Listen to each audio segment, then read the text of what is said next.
Hello and welcome back to another episode of Critical Reactions. Today we're going to do an album review, which is where I check out an entire album and explore each song individually and how it fits into the larger context. So we're going to continue on today and check out a band called Craving, which are a little difficult to look up. There's a couple of bands named Craving, and for whatever reason, this one just never comes up first. We're going to be looking at their second album, called At Dawn. We have, I believe, Melodies. We have about 53 minutes worth, if I remember this correctly, 10 tracks. We'll probably start off, most of these tracks are pretty decent in length, so I don't think we're going to be combining any tracks, but 10 tracks is also a lot of time to do a break after each one. So, as usual, we'll play it by ear. Let's dive in and start off with Meek.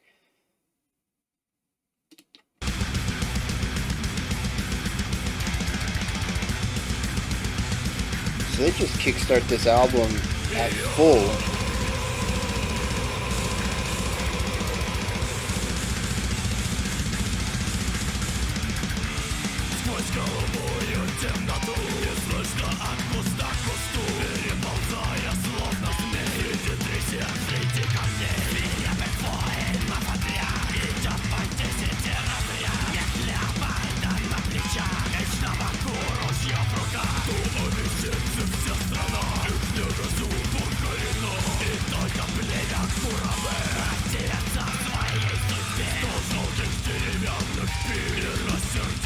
Really getting into that groove there.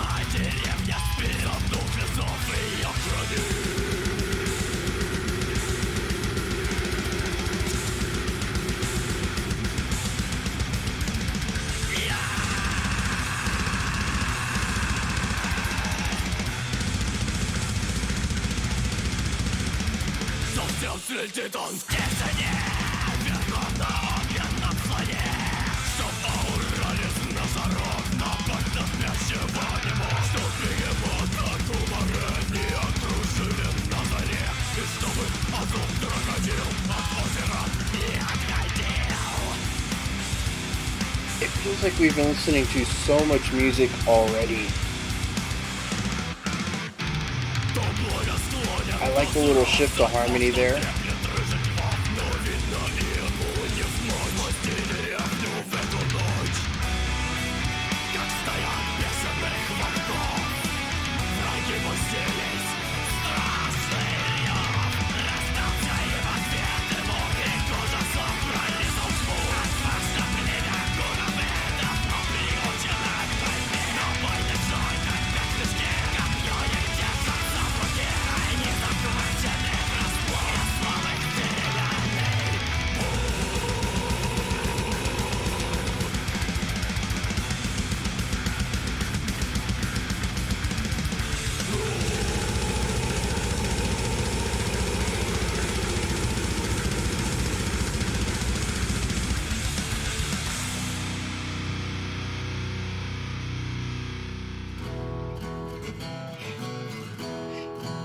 Oh, this is going to be much like Nile a couple weeks ago, or last week, I can't remember.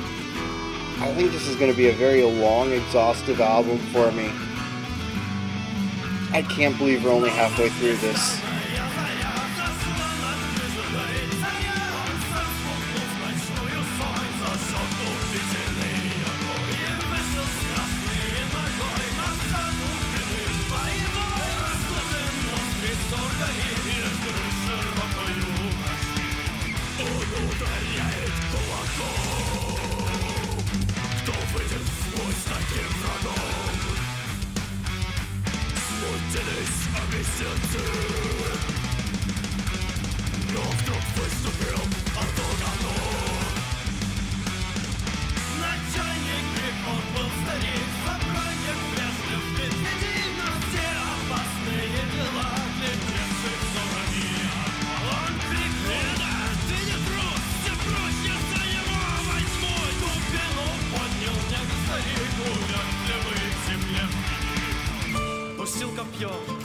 Успел. скакнуть всей тяжестью ему на грудь.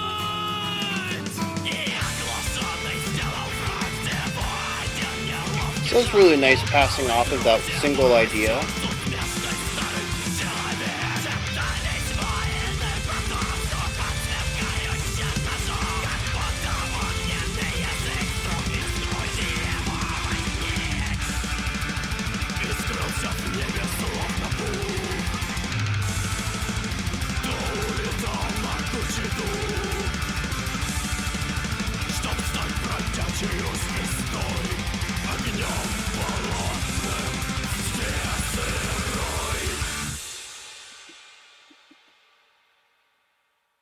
Okay, so that's a good place to end that.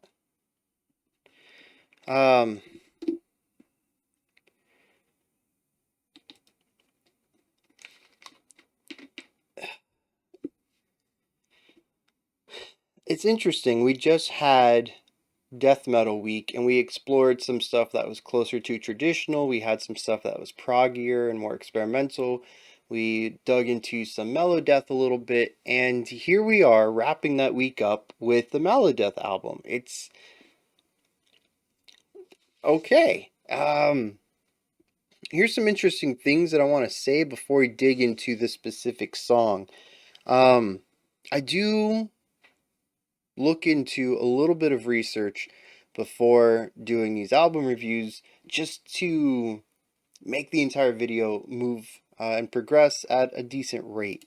I don't want to spend too much time once I've hit the record button looking for things. So I do get all the lyrics pulled up in separate tabs. I don't look at the lyrics themselves except to check for language if they need to be translated.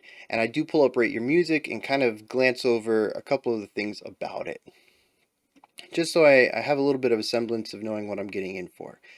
I was wrong. I said 53 minutes. We're actually looking at 63 minutes. So I was 10 minutes shy on my my length of this. Here's something really interesting. They are a German band. At least the band comes from Germany, but the songs, there are two songs in German, two songs in Russian, this one including, and the other 6 tracks are in English. So we're going to have a lot of lingual diversity on this album, more so than usual. I think we usually have a native language is usually the core. Maybe we'll have native language with English, or English with one track in native, but that's usually it. I don't think I've seen too many albums with 3 languages that kind of get divvied up in a nice way. You know, only 60% of this album is in English. The rest is in Russian and German. So that's really cool just by itself. But it also puts me in an interesting spot of trying to figure out when are they using specific ones and why are they using specific languages in specific contexts. That's something I'm really going to be looking forward to going into this. It's also a four-piece group: drummer, guitarist, second guitarist and vocalist, and bassist. And they're listed, this album specifically, as melodic death with folk metal and melodic black metal elements. And that's something interesting too, is that going through death metal this week, I've been kind of given a bit of a death metal 101, and it also hails from thrash in some ways, much like black metal does. They kind of go in a different route about it though, and of course once the split happened, we see both of them going in very different directions. And modern death metal to me feels nothing like black metal, but this feels a lot like black metal. It has a lot of the things in it that I'm just, it's going to wear me down. It really is. I think this is going to be a long album for me. But with that little like initial thoughts going into this, let's dive into this track specifically. There is a lot.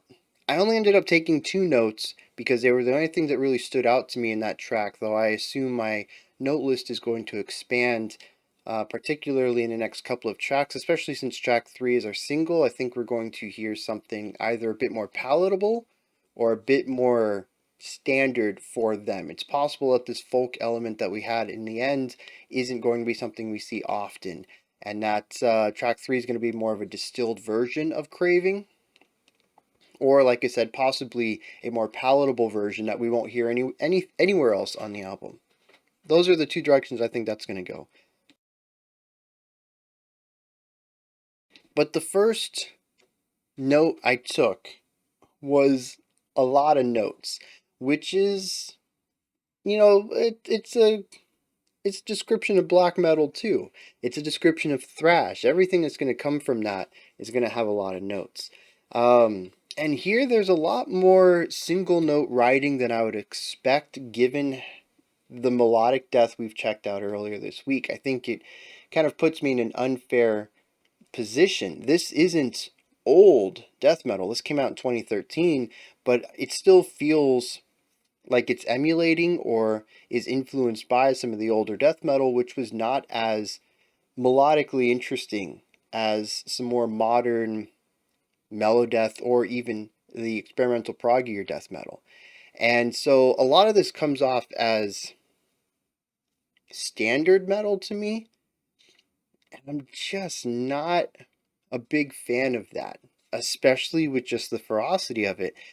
Much like black metal, a lot of our guitar work here, at least in our first half and eventually our last like 10-15% once we bring the metal back in after a folk section, is just a lot of 16th notes. And a lot of those 16th notes end up just being the same note. It isn't technically a pedal tone because a pedal tone represents a bass line note. And these kind of move around, but we do sit on single tones for a long time, much like black metal. They could just hold the note out, but the type of music dictates that this note should just be repeatedly played, 16, 30 times, 16 to 30 times before we move on. And so we hear that a lot.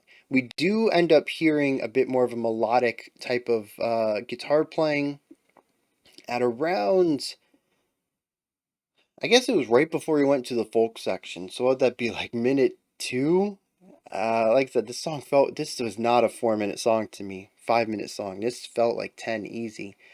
So it's really weird for me to think, yeah, it was about the middle of the track when we hit folk, so a little bit before the middle. Oh yeah, minute 2. That is just not how the song felt to me. But yeah, we began to explore more melodic ideas where the guitar uh, stayed on a single note less often and actually had a little bit more movement. Each new note or each new pick was actually moving towards a new note, and we did implement different rhythmic variety as well rather than the rigid 16th notes where you're constantly playing 4 hits per beat. We actually changed it up a little bit where we had 16th notes, 8th notes, and even quarter notes utilized in various patterns to create interesting rhythmic structures. And that's not to say that pure 16th notes aren't interesting. They can be used interestingly, but the rigidity of it plus the overuse of it, and I say overuse subjectively, I'm not saying that they for sure mathematically use 16th notes too much, but it was too much for me for them to use that so often. It ends up feeling a bit boring to my ears, especially after hearing some of their melodic writing, which I enjoyed. I think that works a lot better than their textural writing, which is a bit of a shame too. Like I said, I think they're just emulating older death metal, so I'm trying not to compare them to anything else. But we've also listened to, interestingly, a lot of black metal. This was just a very thrashy week. We listened to some black metal through the special selections, and we got some very melodic stuff in there. We had, what band was it? We just had these beautiful triads between the two guitars and bass in one of our black metals tracks, and the way that they moved, like Baroque music with internote changes to the triad rather than the whole triad moving simultaneously, just created these really gorgeous chord progressions that I would have really liked to see here if we're going to stick with this homophonic 16th note attack idea. And we just didn't get it. In fact, for a lot of it, the two guitars played the same thing without harmony. The harmony was restricted for just the embellishing, the licks at the end of phrases that are going to bring us back to the beginning of the phrase, which is very death metal. but it's not very Bryan. And I'm hoping we can step away from that a little bit. I do think this is just unfortunate. I think that thematically it really works with the week. We just got off of Death Metal Week. We're listening to a Death Metal album. It works thematically, but I heard some experimental and proggy and more melodic focused melodeath this week that kind of puts my expectations a bit higher than I think if we had checked this out at the end of a different week and I wasn't exposed to all of this death metal that I could compare it to. So this is, something I talk about a lot on the channel is, headspace and meeting art on its own terms and stuff like that. My experience listening to this is dictated by what I've listened to this week, and it's all very comparative. I'm trying to keep that in mind and not being too harsh on it, but 5 days straight of death metal, and this is not my favorite of the week so far. The other thing I wrote down, which I think is interesting, not specifically for death metal, but just general and metal, is a lot of vocals. Something that I like about metal and even some rock, especially once you move away from the radio rock, which is a bit more dictated by mainstream trends, is that songs have a chance to breathe. A short metal song is still going to be in the 4 to 5 minute range. They can take the standard A, B, A, B, C, B structure, but just put more room for instrumentation between our verse and our chorus, or between our chorus and our next verse or bridge, or having the bridge be elongated instrumental sections with no vocal elements.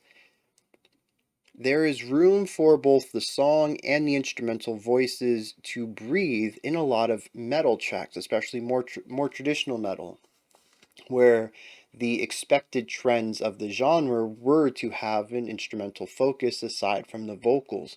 And even some bands that have such a lesser emphasis on the vocals that you can't even hear them, they're pushed down into the mix. The instruments are very important to metal in general, just as a large blanket genre.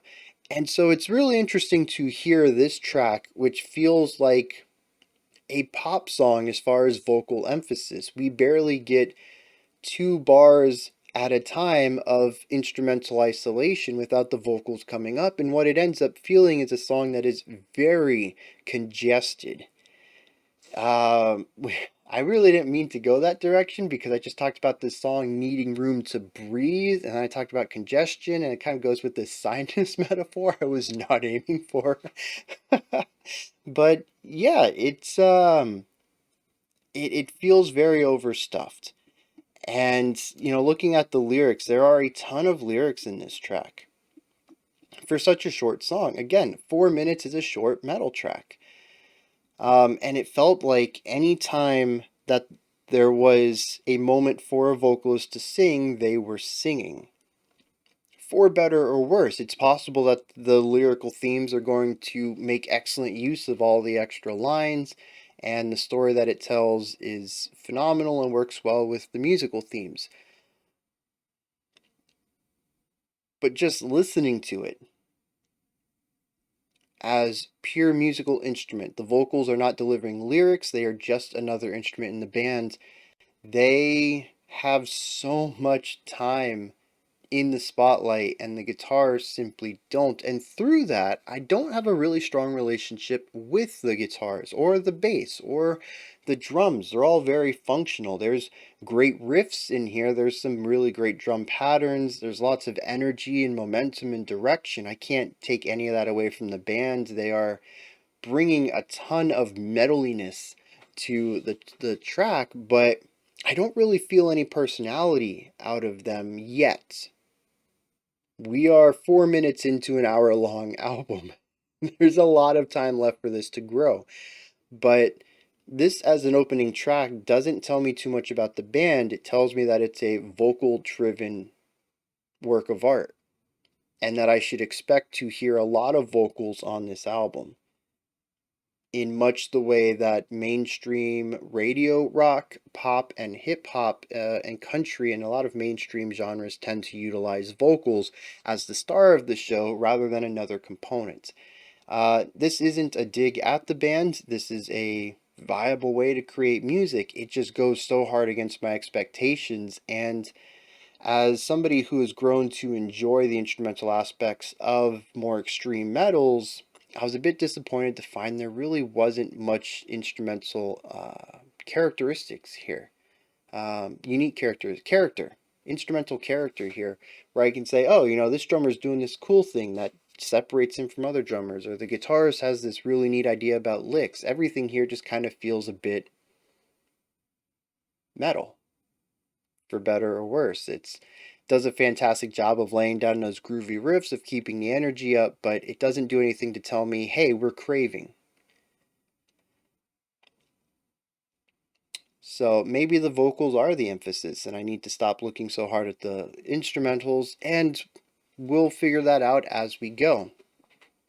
Going along with the idea that the instruments are fine how they are, the production is also fine. The vocals are just a tad bit too quiet for the emphasis they have in the composition, but I'm just going to let that slide. It's probably an attempt to just be metal, right?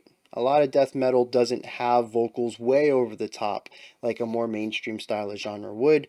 It just feels really weird for them to have the spotlight and to be only 3/4 in it. Either the spotlight operator is asleep or the vocalist is not standing where they should be. Using a visual metaphor for this, of course. It's a little strange, but otherwise the production is fine. It has that typical metal compression. It all feels really close to me, really immediate and direct. So I think the next interesting thing, though, if the production's fine and the instrumental work and the metal part is fine and the vocals are fine, is, well, this song wasn't just metal, was it? We entered into a folk section around the 2.5 minute mark, and this is where the melodic aspect really shone through. I liked this, not as much as I wish I would have. I really don't want to throw this around too much because I feel like I've already said it too many times, but it feels like folk metal.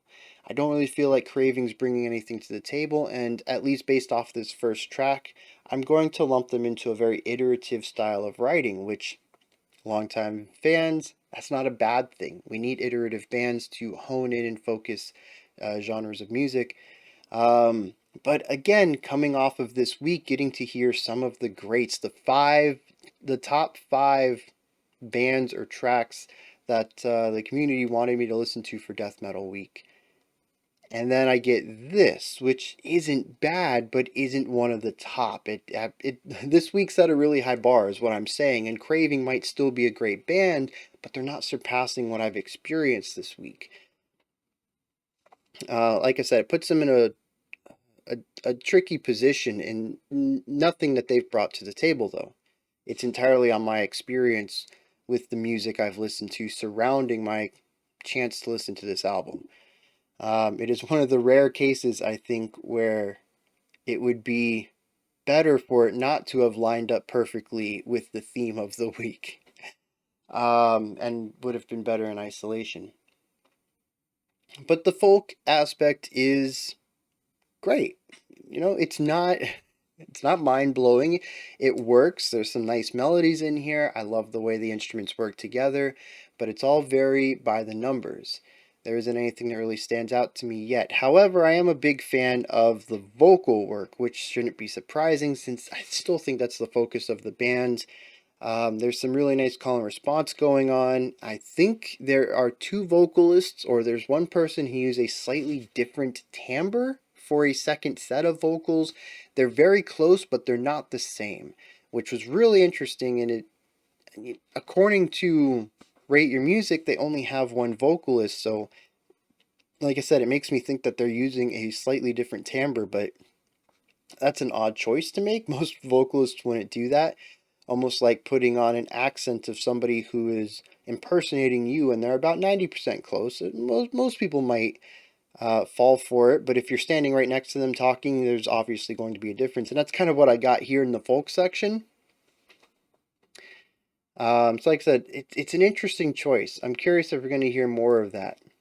But I was surprised when we got from the growls to the cleans, and the cleans were very well done. In fact, he has a beautiful clean voice, especially given his range and power and width. There is, at least to my ears, a bit of training on this that might be a bit more academic, not self-taught, but could always be self-taught. It's a lot cleaner than I would expect from a metal vocalist, which again is me bringing uh, bad biases into this. I say it all the time, I can't believe they can sing, as if we haven't heard hundreds of phenomenal people who can scream and sing and do both phenomenally.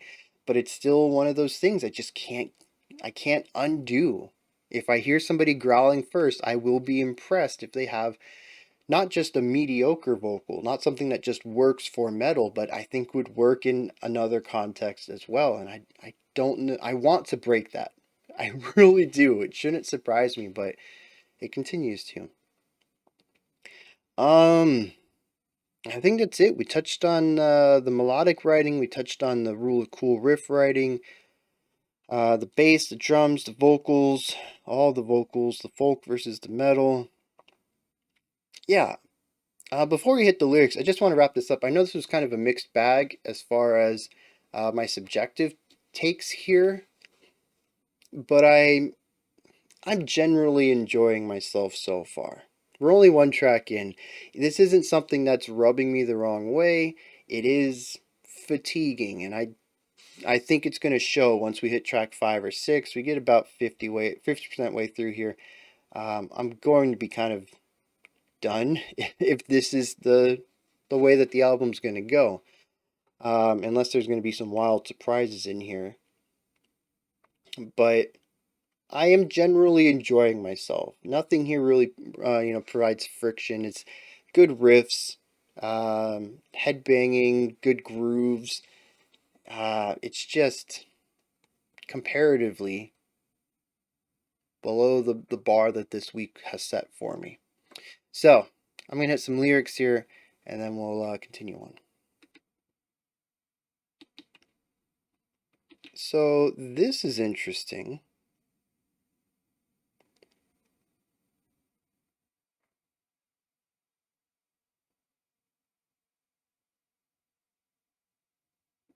This is a poem?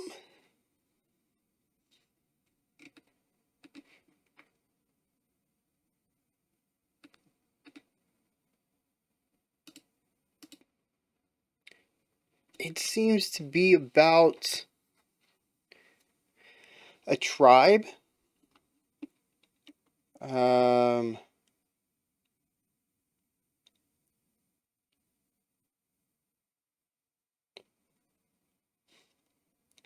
Angering a spirit of the forest, possibly. And our entire first stanza just talks about all the ways that these animals in the forest were messed with and aroused awake and stuff like this. Shaking the red lion's tail and attacking the sleeping hippopotamus. And but then a group attacked this tribe, and the tribe was caught off guard.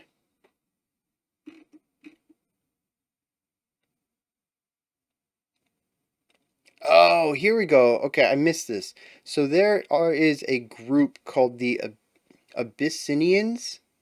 It's like the word abyss, but then like you put the word Inians after it, like it's a group of people.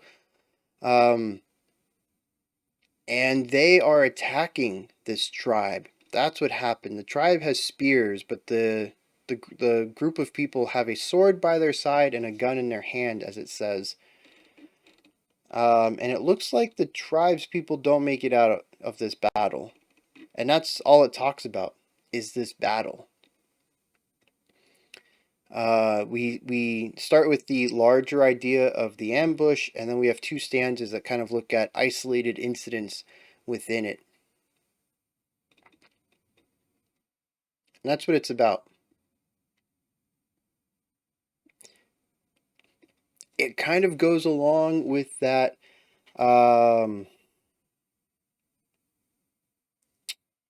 what is it? The folk music at the end, because we kind of get like a bardic retelling of a story, right? You have some folk music and the song of a tale that happened in the past. This is very bardic, but the metal that comes before it, I don't really hear any connection between the lyrics and the music. I'm curious if this is something that they crafted, or if this is something that happened in history, or if maybe this is folklore, regional folklore. I don't know.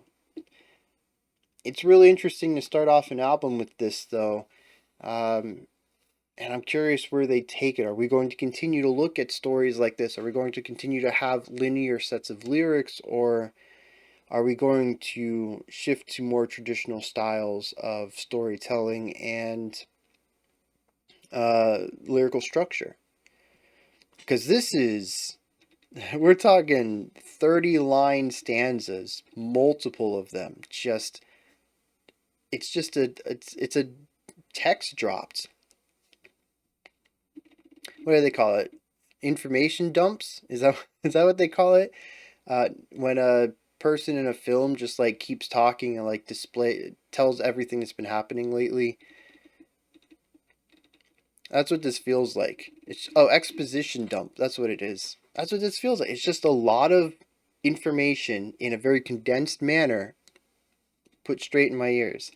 And that kind of lends itself well to that idea that I was talking about earlier, where there's just so many vocals. So many lyrics, I should say. This is just super condensed on that realm. Alright, we're going to continue on. We're going to look at the track Sons of the Rebellion. Let's dive into this and see where they take us now. So we're going to start off with the folk idea that we ended our last one with.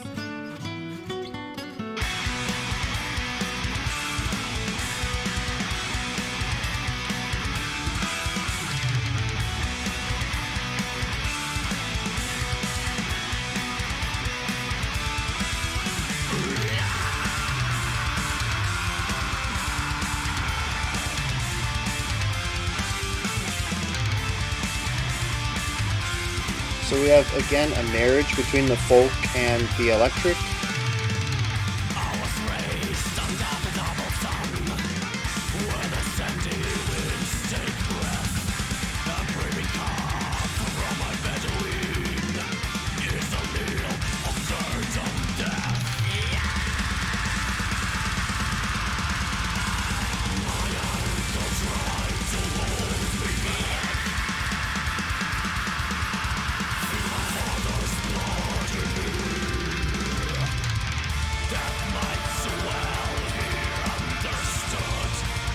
The choir is a nice touch.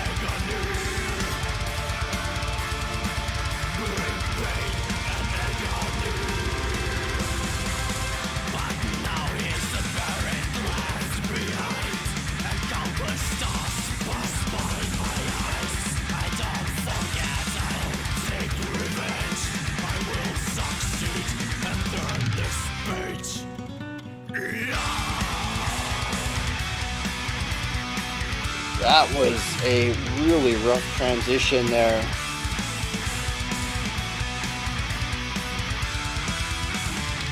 I mean, it does what it did well, but it did not smoothly bring these two elements together in something that felt unified.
Yeah, this is a beautiful moment right here.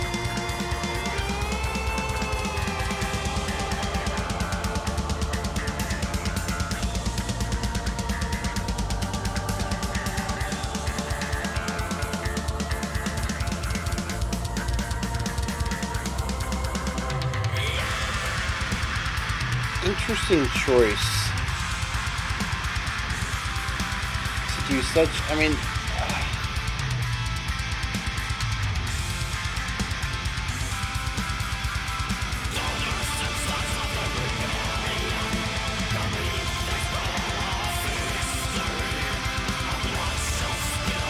we have both vocal harshes going on here.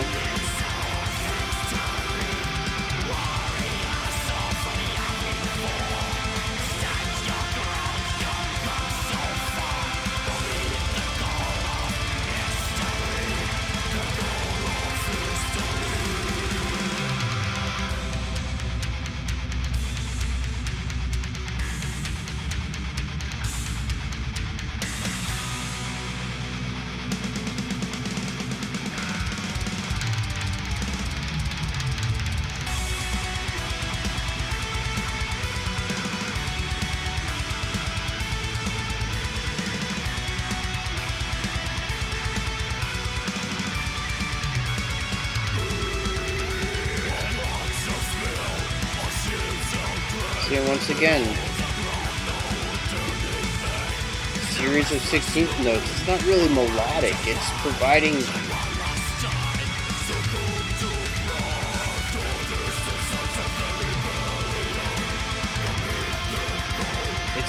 chordal information by a series of notes. I would say root tones, but it's moving too quickly compared to the rest of the track.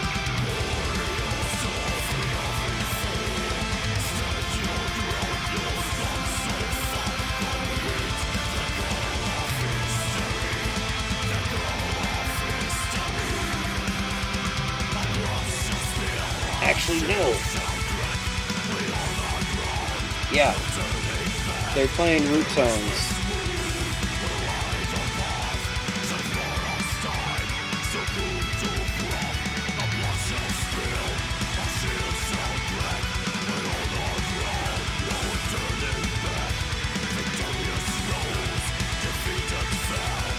Yep.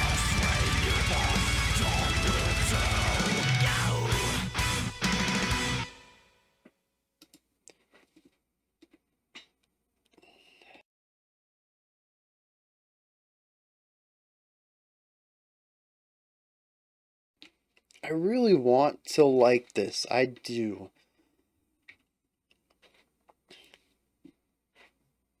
And we've already made the connection earlier between black metal and death metal, both having a root in thrash. But a lot of this track ended up doing the things that I enjoy least in black metal without any of the things I enjoyed about death metal. It kind of feels like Blackened Death in some ways, and I'm sure that it's probably straight death metal if we compare it to some earlier stuff that isn't part of the new wave death metal or modern death metal or prog or experiments or anything like that. But it just feels like standard metal to me, and I have such a difficult time connecting with that.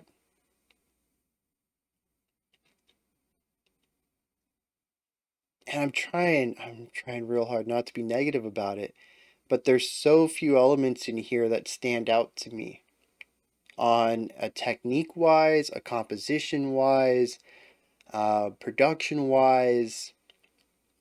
You know, normally I can find something that I can latch onto and say, yeah, that was pretty awesome. Even if the song bounces off of me, I have a positive take on generally everything you guys throw at me. And I think if this were a single track that I was given, much like some of the traditional death metal I've done in the past, I usually have a positive take, but I do think that this is going to wear me down a bit if they continue to do what they've done in these two tracks, which is just not a lot of things I find interesting on a purely theoretical level or on a casual level. So I'm gonna do my best here and stay positive about it. I think that's the last time I'm gonna bring this up. I hope. But just as a forewarning, unless you guys have heard this, you're like, oh, there's a twist in track 5. He's gonna really love the back half of this album or something. If the rest of the album is pretty much like what we've listened to, this might be the end of the meat of the analysis. Usually we hit the 50-60% mark, and I've heard what a band does, and I have less and less to talk about as far as the music goes, and we just kind of explore themes of tracks, and then the lyrics, which also deal with themes. So it's pretty much just thematic analysis in the back half of most of these album reviews. I think we've already hit that point, though. Unless there's going to be some crazy change coming up, I think musically, I've talked about the extent of the band. Well, at least after this one part. Something I really enjoyed here, and it was present in Meek, but I didn't get a chance to talk about it, is the passing off of lines between our acoustic and electric instruments. It is kind of tropey. We hear it a lot in pretty much any group that does acoustic and electric instruments, especially bands that mix folk and metal. But we even hear it in stuff where, metalcore bands start with a string intro, right, to begin the track, and then they take that string melody and give it to the guitars, right? It's everybody's done it. It's not a bad thing. I love it. I can hear it a million times, and the minute it gets passed on, I'm like, yep, beautiful, love it. Changing timbres for something you've already written is just such an economical way about composing things, and it keeps things fresh. It always does. And we heard it right at the beginning here. We heard it in Meek when we came off of the folk into the final 40 seconds of the track, minute of the track, and we brought the electric guitars back in. We passed the melody from the acoustic guitar to the electric. It's going to work for me every time. It really is. I also loved the way that they combined the acoustic and the electric there. We kind of had the fake out with the acoustic guitar, and then we found out it was actually a third instrument, a third melody instrument against our two guitars, which they were doing the same thing. So can we really count them as different instruments? But yeah, the way that they worked the acoustic guitar into that core line, I thought really worked well. They brought the choir in later, which just, once again, it was kind of a mix of these two ideas, right? Bringing an instrument from outside the metal band into a metal section, while simultaneously passing an idea from one to the other. We had the guitars. I pointed them out. They play 8/8 notes at one note, 8/8 notes at another note, 8/8 notes at another note, 8/8 notes at a final note, and start the cycle over again. These are most likely the pedal tones for the chords that the choir ends up singing over the exact same eighth note playing. So we bring in instruments from outside the band, and we pass an idea over to them, and they are allowed to expand on it. They take the homophone style of writing, which is just one note at a time, and create chords out of it. Simultaneously, though, as I pointed out in the track, the guitars just playing pedal tones there was a bit boring for my taste, and I would have liked, I can't believe I'm going to say this, I would have preferred the black metal style of doing that, with both guitars doing different things and creating dyads. That might be the only time in my life I will tell people that I think black metal did something better. That's a joke, obviously. Black metal is it's a perfectly fine genre. So here's something interesting though, right? Last track, I argued the vocals were the spotlight, and I think there's still an argument for that here as well, but given a 6-minute song, there are about the same, maybe a little less lyrics than our first track, which was 1 minute and 15 seconds shorter. So it's not as heavily compressed as far as lyrics go. What was the spotlight in this one then? I would argue it's not the guitars. We have one melodic moment from the electric guitars, one melodic moment from the acoustic guitars, which is our main riff, and the bass doesn't really have melody. It sits in the background and plays pedal tones. And yes, even during the drum and bass section, the bass was primarily playing pedal tones. It's just on the last 25% of the phrase, we had a leading tone. But for 75% of a phrase, you're just playing pedal tones. I'm going to call that out and say you're just playing pedal tones. Pedal tones make up a lot of the composition in this track, actually. It's really making me miss the first track, which was more dynamic, both compositionally as far as individual riffs and just structurally as we had that massive folk break in the middle. We did have a nice guitar duet in the middle of this one, which had harmonized lead lines that ended up pulling us into our outro with our single note pedal tones. It's really interesting how they did that. They alluded to something like they were going to finally create some contrast in the track, and I was happy for it, and then they just found a way to nicely transition that into what they were doing prior that I was not as happy with. That's a bit of a shame now that I think about it. Probably, I mean, I was going to talk about this in a second. The ending was kind of underwhelming for me, and I think that's it right there, is that the bridge pointed to them doing something that, well, it led me to expect they were going to do something that they did not. And so that made it feel a bit flat for me. But knowing that that's where they're going with the ending, it probably would not feel flat on a second listen.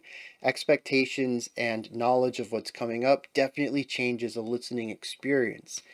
But as a first time listen, I was a bit underwhelmed with that.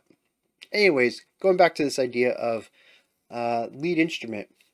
If it's not the bass, not the guitars, not the vocals, it only leaves one. That's our drums. And yes, they were the star of the show here. We had a lot of variety in the drumming. In fact, the drummer felt like he couldn't go 2 bars without changing up his pattern, without changing up his rhythm. All of them mostly minute, but especially during the drum and bass section, you can hear how the drummer is constantly fluctuating on where he's accenting and what he's accenting, despite the fact that it's all mostly a lot of blast beats and double bass kicks. It's a lot of these two instruments, but he finds multiple ways to craft rhythmic accent patterns out of these, and it shifts like every 2 bars or so. It's kind of frantic, and just that mixed with the raw endurance of playing stuff like this. I mean, we didn't really talk about it last track either, but there's a lot of endurance required for the constant picking and constant drumming that the band has to do for this, and putting an entire 40, 50, 60-minute live show on is going to be physically taxing. It's a phenomenal aspect of anything that kind of emerged from thrash or takes cues from thrash metal. Anything that's going to be a bit faster and technical like this. Well, this isn't technical, but it is faster. And they do play very precisely. Very different from Morbid Angel, which we checked out on, was that Tuesday? Oh, now you pop up. Morbid Angel that we checked out on Tuesday, which were a bit sloppier. I really enjoyed how this all came together. So it's not, again, like I mentioned, it's not bad. The production's fine, the performance is fine, the riffs are fine, everything's just kind of fine. The drums were a bit extra on this track though, and I do feel like that middle section with the drum and bass felt a bit weird, with the choir on the outside, the drum and bass in the middle, the bass being a bit quiet for being a lead instrument at the time, but again, I'd argue they weren't the lead, and it was actually a drum solo that happened to have a bass playing next to it, but it ends up feeling a bit hollow production-wise, and the extension of it, the fact that it goes for 16 bars or something without anybody really doing anything different. The drums are impressive. They're changing up every 2 bars, but they do have a cycle within themselves. It is still a riff or a drum pattern. It isn't a lead melody that's linear and deserves the attention. Where melody lists were also sort of foundation lists. We just have this atmosphere on the outside and an ever-changing rhythmic pattern, And so it's interesting for a couple seconds, but doesn't justify the length that we stood there. And for their sake, we didn't stay there very long. It just felt like forever because nothing was really happening. And it felt like something should have been.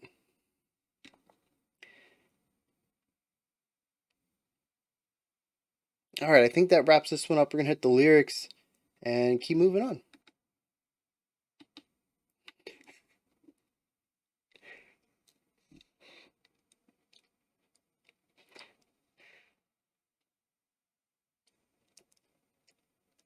This is a song about Luke Skywalker.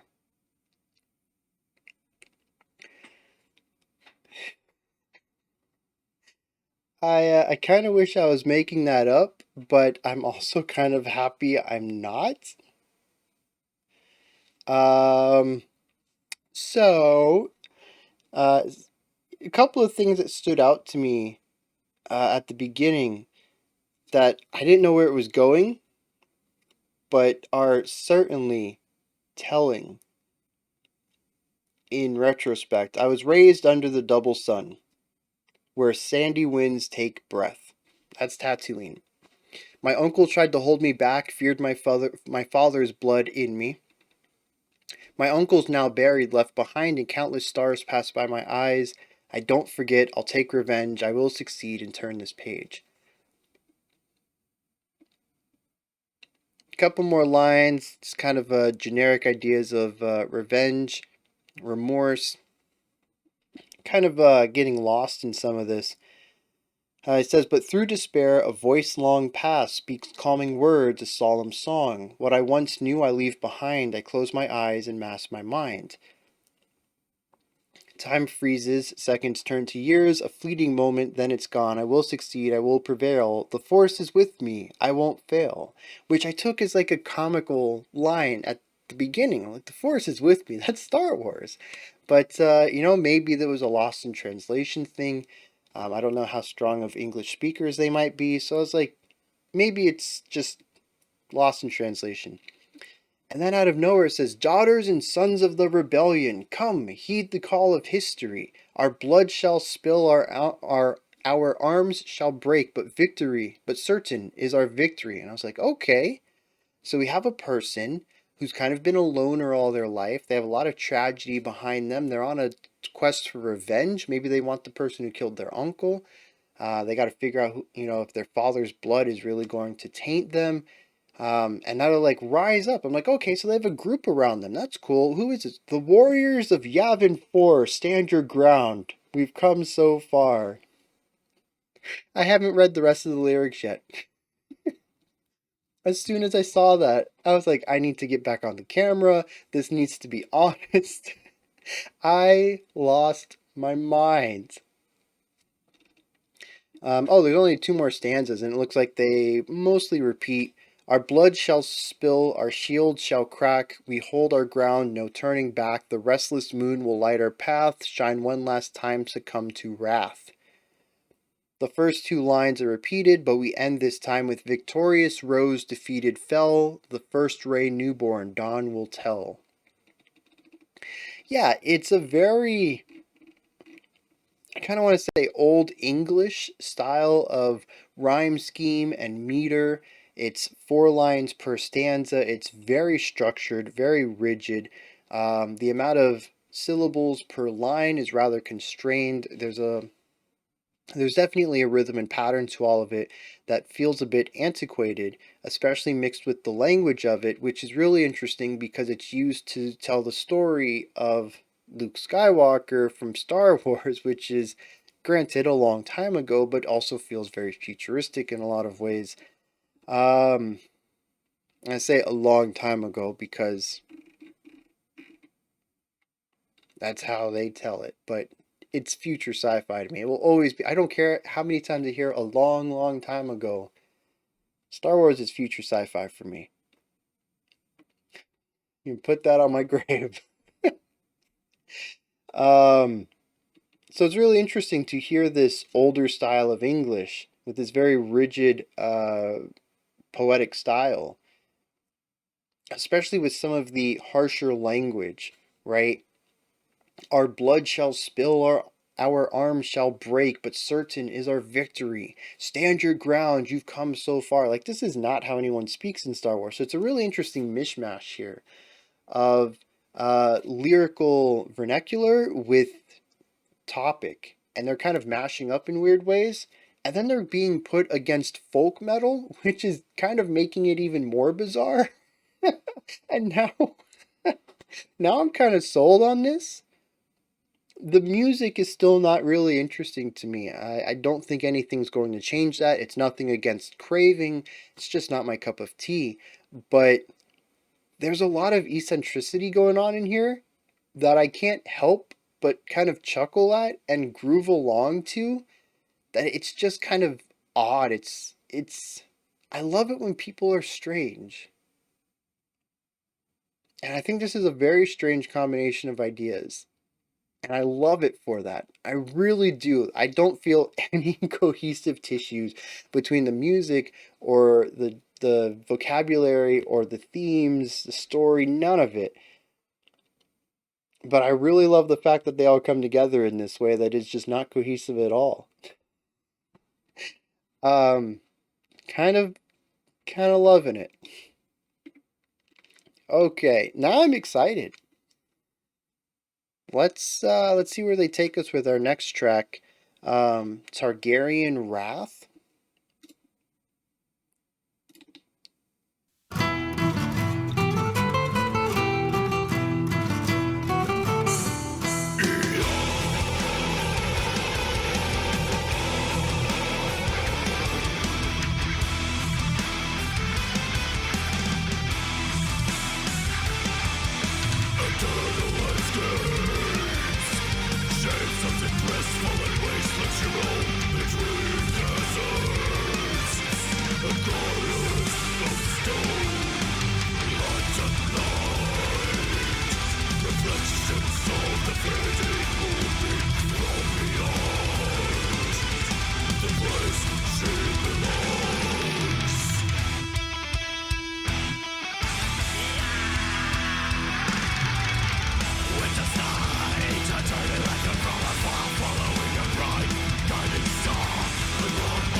Very black metal with the guitar dyads.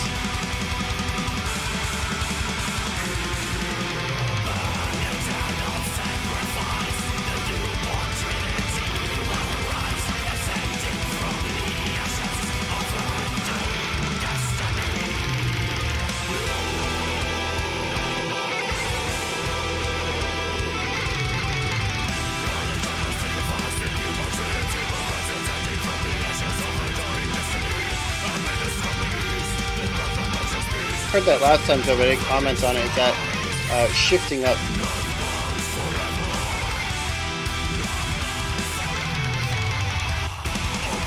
Of course, they don't do it this time. But then that's interesting too, because it's not used to elevate it; it's used to contrast, and they bring it back down.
Interesting.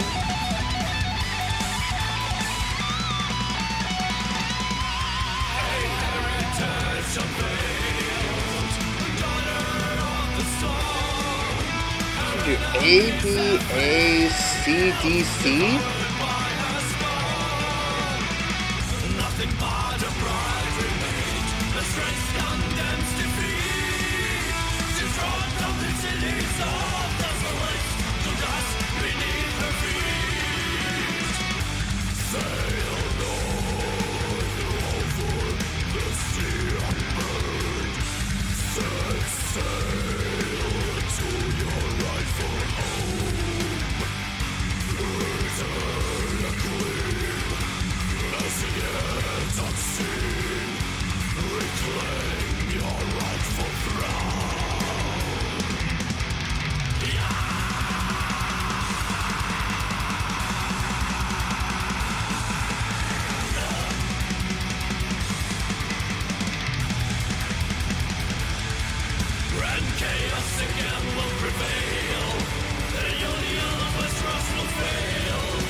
Okay.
Okay, so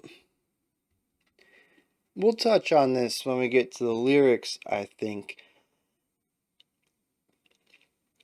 But I'm like 99% certain I heard right there towards the end something about Westeros. And I kind of picked up on something that sounded sort of like the Game of Thrones theme in our opening guitar riff. It's like a little Easter egg. They didn't play the full theme, but well, the motif, the one that the beginning of the track that everybody knows, they kind of incorporated an element of that motif into the riff. And Targaryen kind of, that's the last name of a character. I've never seen Game of Thrones, okay? Not a single episode. I'm like the only person on the world probably who's in this position. Never seen it though. I think Targaryen though is one of the houses, I don't know, one of the families vying for the throne, and we even brought up the idea of the throne somewhere in the lyrics. So I think we're 2 for 3 on pop culture songs. Interestingly, a lot better than Sons of the Rebellion. I think this one fits. The folk metal element certainly brings in the music that I would expect, or elements of the music that I would expect that would be around during Game of Thrones, as well as what I'm going to assume we'll probably see is some brutality in the lyrics, like we saw the harsh imagery about the blood on the ground that I think didn't really mesh well with Star Wars cleaner visuals that I think do work well with Game of Thrones. But yeah, we'll touch more of this when I hit the lyrics and actually can dive into more of it rather than just a few lines I picked up in the song. But I do think it's interesting. It makes me wonder if the first track is some sort of pop culture as well, and I just don't know the reference to it. I barely got this one. We'll see how this continues with the rest of the track, but it is a strange coincidence to have Star Wars and Game of Thrones back to back for tracks 2 and 3. Now, I mentioned that they moved towards guitar dyads towards the beginning of the track, and I was happy about it. I was really excited to hear them do this, and I think when you listen to that, and you listen to the drums, and that more narrow, pointed vocal style that doesn't have the width of the growl, it feels very black metal, which we've been talking about these two genres a lot on this reaction already. There is crossover between them. There is even Blackened Death, I think I've seen before. It would not surprise me if we heard more of this. But it also puts me in an interesting position because I'm not a big fan of black metal, but I keep rooting for it on this album. I don't think I've ever, in the history of this channel, and I never listened to black metal before I started this, I don't think in the history of the channel I've ever thought to myself, man, I wish we had more black metal. This is literally a first time for me. But I do find it a lot more interesting melodically and harmonically than the straight death metal stuff that we're hearing. I am going to tell you 3 tracks in though, I am exhausted. The song I thought was almost over, and I checked out the time, and we were only 2 minutes and 45 seconds into it, and it's almost a 6-minute song. We weren't even at the halfway point yet, and I already was feeling like I wish the song was done. With that said, though, the back end of this track did do some more interesting things. We heard some neat melodic concepts coming out of our guitars. We actually had some neat counterpoint-ish stuff going on with the acoustic guitar and the electric guitar. And of course, the solo, which I believe is the featured guitarist on this track, which is Chris Caffery from Savatage. That's a neat word. It's like sabotage, but like savage. Savatage. That's neat. I like wordplay. I do. It's really interesting to put that in this track. I think it works given that it's supposed to be Game of Thronesy and you want this big epicness that I just don't think their band has the chops for. At least they haven't shown me they have the chops for it. But it also feels very strange because it is a massive departure on the album. As a single, I think it works phenomenally. And I mentioned when we got to the single, we were either going to hear something that was very distilled of them or very palatable by them. We do have a lot of clean vocals. We have a guitar solo that I don't think we'll hear anything comparable to on the rest of the album. We have lyrics that I think a lot of people are really going to connect with. Game of Thrones was a massive show. I do think that this is going to be something that is kind of sitting in the palatable side, but also something that showcases things we're not going to hear again in the album. And so I think it's interesting to lead with that. Hey, check out this awesome guitar solo in here. I hope you didn't really enjoy it as much as we did because, we're not going to have it again on the album. And I'm just predicting that. There are no more featured guitarists on the album, and as I mentioned, 3 songs in, the 2 guitarists of the band have not shown me that they have any want to do stuff like this. And when they did have a section of the track that utilized guitar playing like this, they did not contribute for it. So either they don't have the chops or they don't like to play this way. They do have the chops and they don't like to play this way. Either way, it's not something I think we're going to see more of. And I think that covers most of it. This was more Blackened than the other 2 tracks. We had a nice mix of vocals. We actually had 2 vocal harshes on this one. We got to hear them layered at times. We got to hear neat guitar dyads. We got chords that weren't contributed by an external source, a keyboard or a synth pad. We did have an interesting synthy solo at the end. I'm going to assume it was our featured guitarist again, but the timbre of the guitar sounded more digital to me, and I was really trying to figure out what it was, and then the song ended, so I'm still not 100% sure.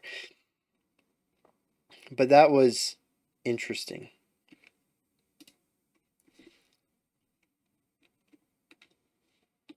Lyrically, this just seems to be about a person. I'm going to assume it's a character in Game of Thrones still, especially since at the end we see return a queen as yet unseen, reclaim your rightful throne, and chaos again will prevail. The union of Westeros will fail.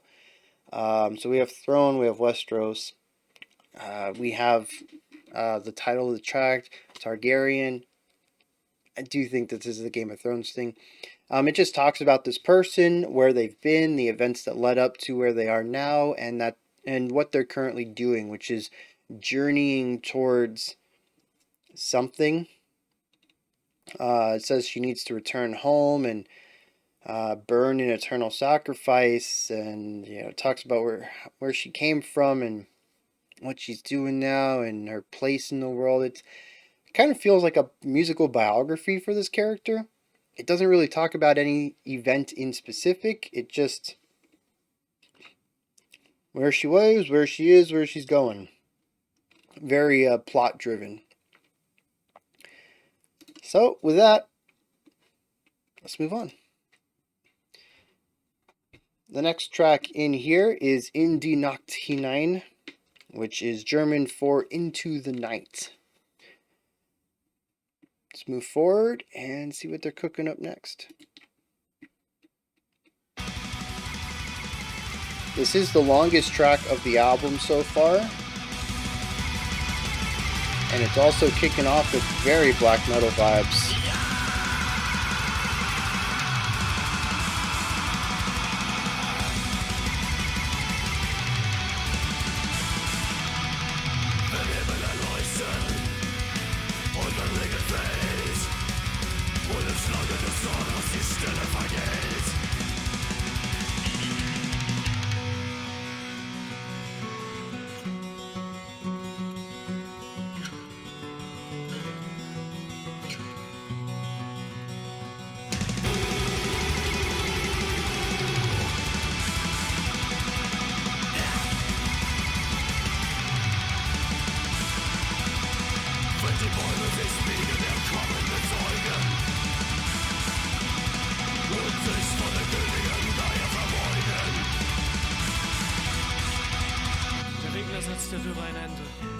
Er stillt den Durst der trockenen Erde und fortgespült wird, was kein Leben mehr birgt, was Geier erneuert, was Feuer verschlingt. Wenn Wasser und Rasen der Wind sich vereinen, der Donner erscheint und Himmel sich teilen und Luft zwischen Wolken und Erde nicht trennt, was Geier gebietet und Feuer verbrennt. It's really interesting hearing the album dance back and forth between Blackened influences and death influences.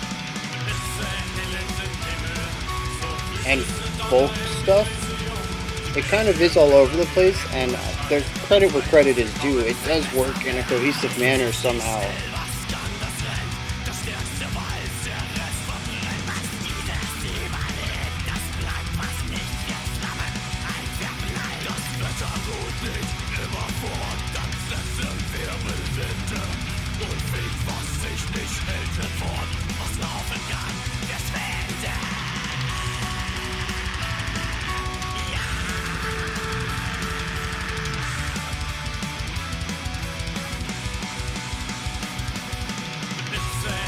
So all we did was take the 16th note or 8th note ideas we've had and shift it to quarter notes.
Okay. Interesting. Oh, it's not over.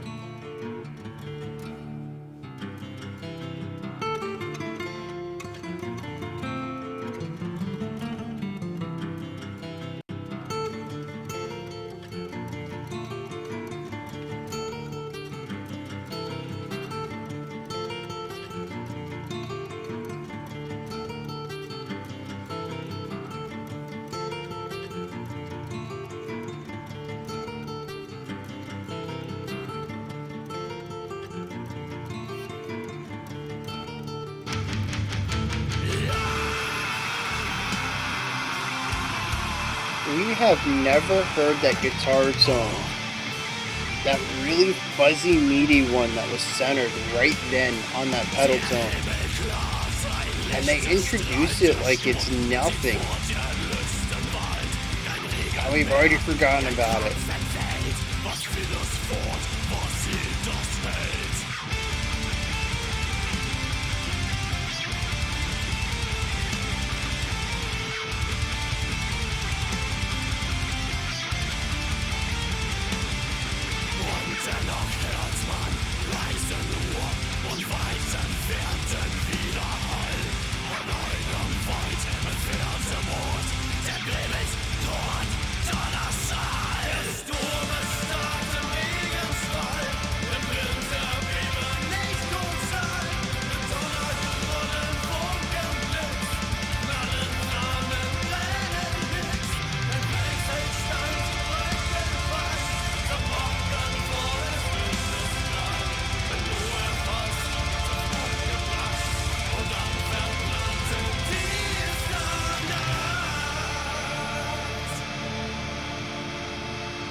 This was a condensing of a lot of the things that haven't worked for me into a series of consistent sections of those elements.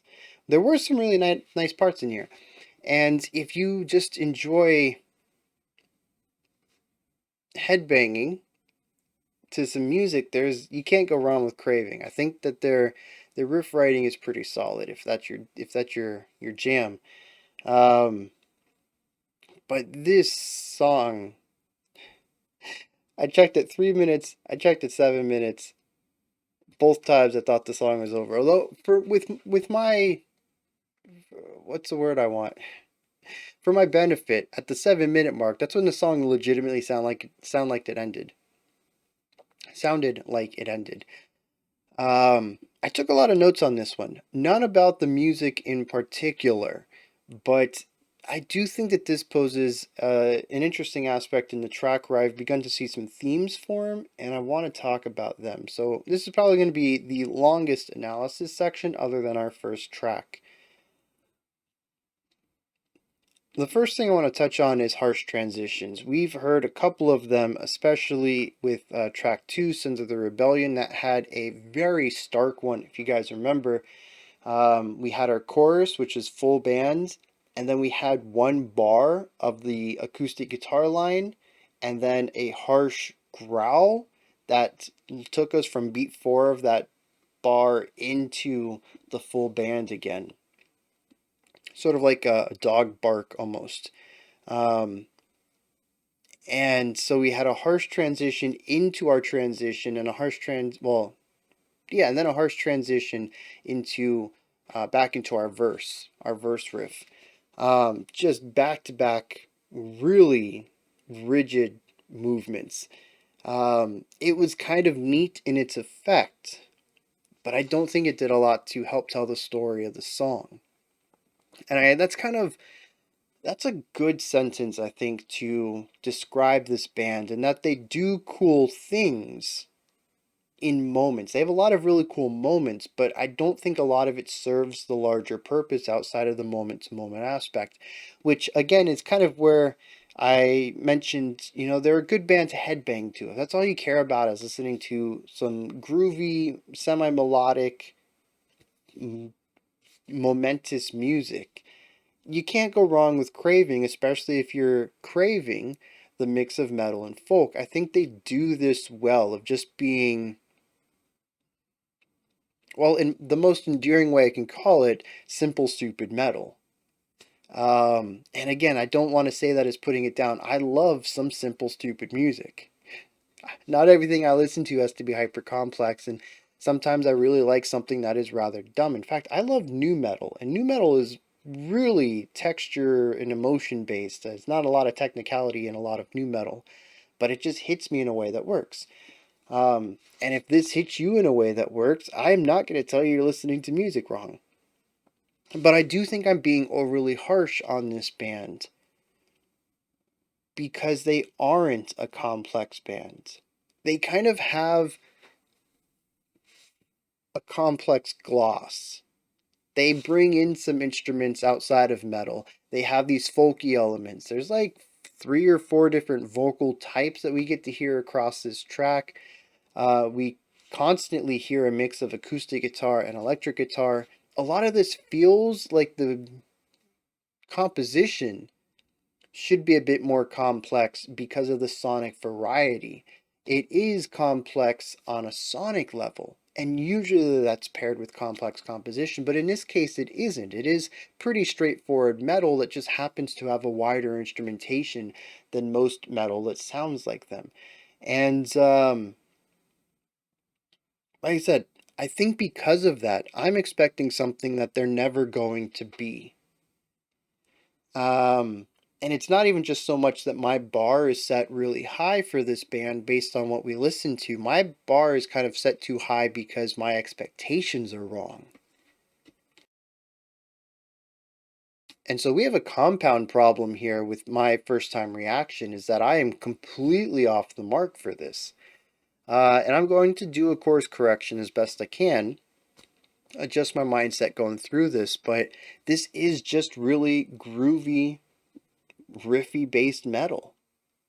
Right? You're not supposed to be here for musical storytelling. You're not supposed to be here for strong thematic cohesion between the lyrics and the music. You're not supposed to be here for smooth transitions and lots of structure changes and tempo shifts and elegant use of the extra instruments. You just got to be here for some cool music. Right? Some cool, simple music. And I gotta get into that mindset. Right now I'm super critical of this. I'm super honed in on what the instruments are doing, how they're working, and I have these expectations based on what I've heard so far. Not the composition, no. The sonic elements, the production, the number of instruments, the kind of timbres. The composition is saying, hey, we write simple music, and I'm like, this isn't complex enough. Why? Where's the complexity? I'm only listening to half the music. Or I'm listening to all the music, of course. I've made complaints about the simplicity of it, but I'm not listening to the simplicity and understanding it. I'm disregarding it because there's another element that tells me what I think should be happening. So I got to get out of that mindset. I hit on the transitions. Yeah, if you just want to have okay, so here's something I picked up in this one, and I think retroactively it works for tracks 2 and 3. This is kind of cheesy, right? Maybe I'm off on that. Let me know in the comments if you're kind of getting some cheese out of this too. But I think acknowledging that it's kind of cheesy, tongue-in-cheek, I think is really going to help me come to terms with it. And I don't know the lyrical elements of this one. It wasn't in English, so I couldn't even pick up on some terms to guess at it. But the vocal delivery with some of these guitar lines kind of has a cheese to it, and it kind of puts me into more of a power metal. Like it's so much. Like we have power metal adjacent ideas that are definitely Blackened and definitely have strong death elements to it that also incorporate folkish acoustic guitar riffs and synths at times. It is all over the place, and like I mentioned during this song, credit where credit is due.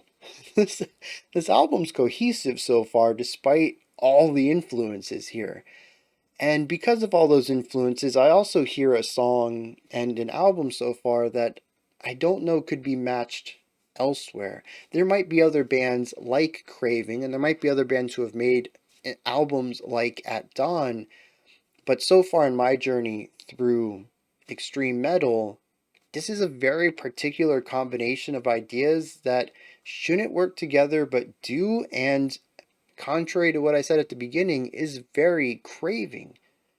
The individual elements, the riffs themselves, the drum patterns, the vocal, looking at each individual vocal delivery, there's nothing really Craving about them. They're kind of generic, but it's the combination of everything. They take a lot of influences,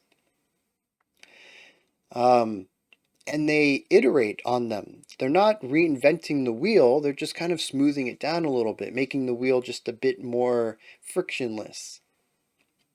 But they're also putting all these different elements together in ways that is innovative, at least to my ears. And through this perspective, I am getting a better impression of Craving, even if still the music isn't my jam. They're not as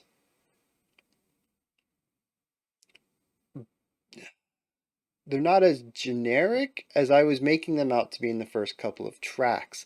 Hearing more and more of them is certainly giving me more elements of their personality. They're not necessarily a band that stands out from track one, like, I don't know, what have we checked out lately that was just like, wow, this is totally different? I don't know. These guys don't stand out on one track though. These guys stand out on an album. Everything in here is something I've heard before, but paired with something or done in a way that I haven't. And it really is more of a nuanced idea that I think shows a maturity to the band and their approach to songwriting that I unfortunately didn't pick up on until now.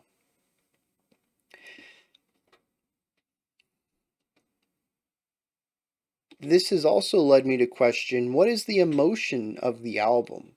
A lot of these songs, at least to me, sound sonically similar. There's not a lot of different modes that we go through. A lot of the songs have generally the same vibe in their metal sections. Their folk sections all generally have the same vibe. Um, and we do jump in back and forth between the metal and the folk. And what do I get out of that? And honestly, I don't know. I get bursts of aggression and then I get bursts of fancy. I don't necessarily think any of it really fits with the lyrics, and I don't think it's supposed to. Once again, this is fun, stupid music. And again, I say stupid very endearingly. That's not to say it's dumb or completely vapid or, you know, incredibly simple. There is complexity in here, and I just got done praising a lot of it on the micro level. But it is music that you're, at least to me, you're just supposed to shut your brain off to and listen, and enjoy yourself. It's not supposed to be about the storytelling or the atmosphere, and maybe there will be some tracks that lean into that, but so far, it just sounds like metal to me. And that could be due to my inexperience with metal. It could be due to the fact that they don't care about writing emotion. They just got some killer riffs, and the dude loves pop culture, and he makes some lyrics based off of stuff he's watched. And they just have a grand time being in a band. And you know what? There is nothing wrong with that at all. In fact, getting together with your friends, playing some good music that people are going to nod their head to, and getting to sing about things that you enjoy, there's absolutely nothing. That is just a phenomenal life to be in, especially if this can support them. I don't know how big they are. They only have 1,000 subscribers. They only have 3 albums, I think it was. I don't know if this is something that can sustain them as a primary job, but if they ever got to that point, I could totally see this just being a really fun gig, you know? You just sit back and like, wow, this is my life and it's awesome. um, so I do kind of want to put that positive spin on this. And I think this was a good point to do it because a lot of points began to click for me. and beginning to see that new perspective. Like I said, it's all about perspective, right? You got to be in the right mindset, and when you're not, you either got to walk away from it, or you got to figure out a way to get into it. I'm not going to say I'm good at either one of those. I have walked away from albums in the past on my own. I don't walk away from albums on the channel. I will listen to every album y'all throw at me all the way through, whether I like it or not. But I can't always say that I found a point to view an album from a better lens from within my reaction. There have been some albums in the past where by the end of it, I'm just like, I'm done. I don't get it. Nothing makes sense to me. I didn't enjoy it. Sometimes the comments help me turn around on that. Sometimes I don't. But this is a good album in which it started off really weak for me. And while I still don't like the music, I'm warming up to the idea of the album, the concept of the album. So yeah, let's hit some lyrics. Wrong button.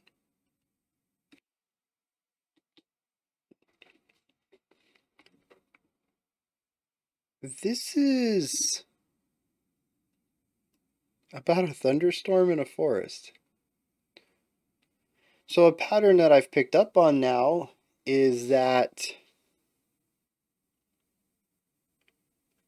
as far as language goes, we used Russian for possibly a folklore.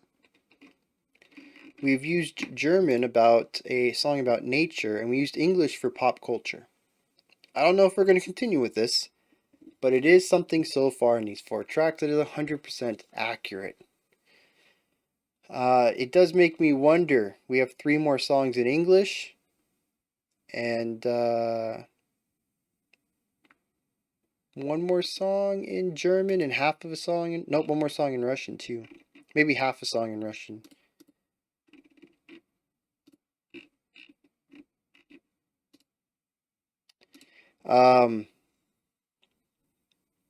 Yeah, see where that goes. Anyways, yeah, this is just about a storm in the forest. It is a lot of words. It took me a long time to read this. I'm kind of glad we don't do the lyrical reading on video anymore. I think the important part is tying themes together. So that's what I put in the video. But with all the lyrics here, this would probably easily be an extra hour-long video of just me reading, contributing the lyrics to the video itself. There's just a lot of it here. So, just kind of hitting some of the strong points that set things up here in our opening stanzas. When skies light up and when rain falls, and in the sound of thunder the silence is tainted. When the trees bend, witness your coming and bow to Queen Gaia. A lot of this is told through the eyes of Mother Earth, of the planet itself, creating the thunderstorm. And it talks about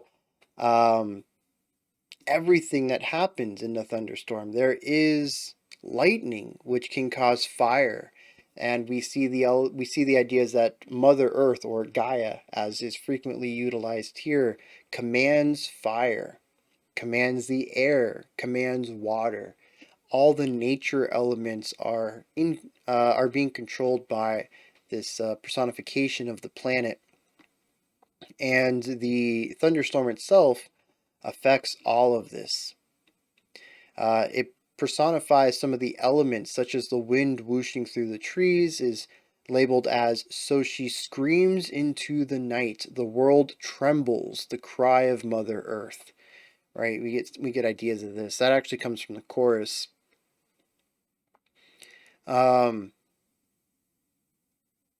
says, as a crown she wears whirlwind, her dress woven from fire, tail her scepter, lightning and thunder, word, desperation here, silver lining there. And it is, well, the German? The German version is 3,400 characters. I'm just going to put that in there. It was very close. We were probably, if they extended it out to another 5 or 6 stanzas, we might have capped out on Google Translate's 5,000 character limit. It is just a lot of words going on here, and it's really neat to read them. If you get a chance, you might want to go check it out. I got the German lyrics off of Genius, I think was where I got it. I don't know, I deleted that tab once I got the translation. Pretty sure I got that from Genius, though. And then Google Translate. You can also use DeepL, which I think is deepl.com. Yep. That's the second translate place I usually use from.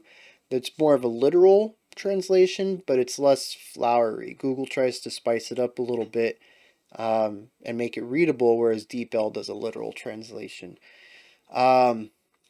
But Google's translate of it is very understandable and gorgeous. Like I said, they kind of dress it up anyways a little bit, make it more easier to read for a native English reader or whatever your language is. But it is a beautiful retelling of a storm in the middle of a forest and the ferocity and power of the storm, but also the gentleness and necessity of it to bring life. Anything that burns was designed to be burned. Anything that floods was designed to be flooded. And after the storm, everything still grows. It's the circle of life after all. Yeah, it's a gorgeous poem. What does that have to do with the music, though? I think this is one of the few times where things actually kind of work out a little bit. Because we have the aggression of the storm, the personification of Mother Nature screaming as these whirlwinds, and the power that she wields with the fire and the lightning and the thunder. All of that comes through rather well in the metal, but we also have the nature aspect of it, which I tend to associate folk music with, and I think that kind of comes through as well. There's actually a pretty strong cohesion here that I think is circumstantial at best. They happen to write folk metal, and the lyricist wanted to sing about the personification of a deity during a destructive or the personification of the earth during a destructive natural act. It kind of goes hand in hand there. I don't know if specifically each of these sections are thematically linked, but the overall idea works.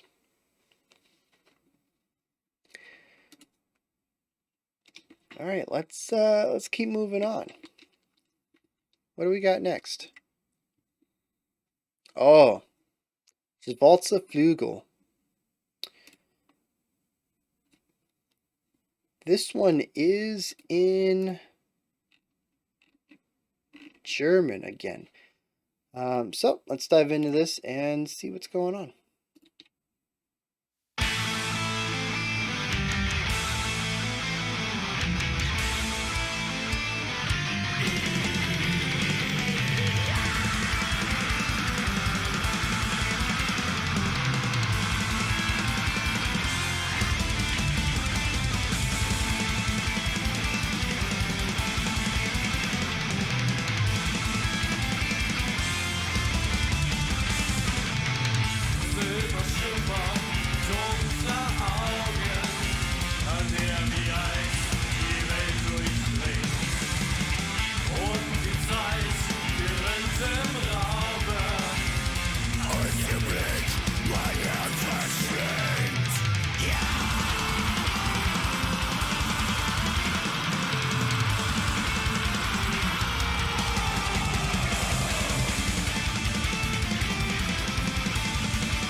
I do like that very full-bodied growl he does, more so than the more pointed one. I'm happy with the mix. I think the mix is better than full-on for either one as far as my tastes go. But I do like that death growl more than the Blackened one.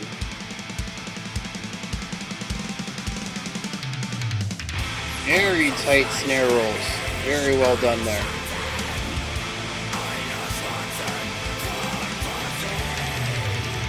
Oh, we got some strings off to the left now.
Oh, I forgot to mention, the translation of the title is Black Wings.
Und so folge ich dem Dämon, da war des Denkens willenlos. In die Dunkelheit und Schwarzes unterwegs, in ihrem Schoß zünde doch die gleiche Flamme, die mich geistelt. Really interesting rhythmic layering here.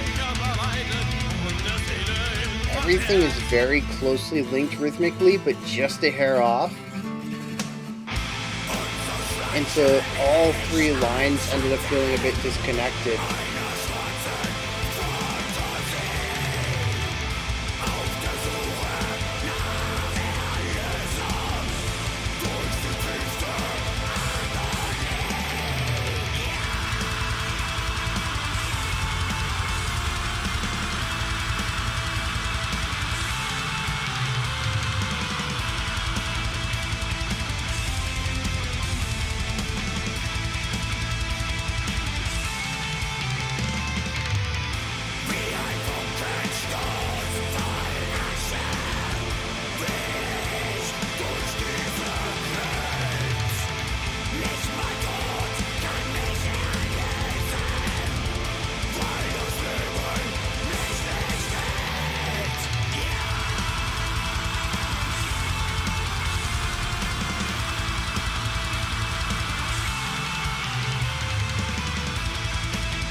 I'm so used to growls with more width to them, more power behind them.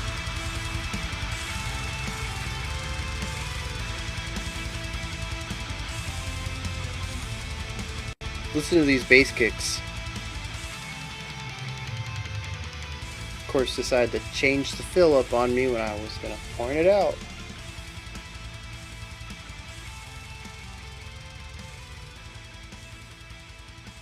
We're just gonna cycle over.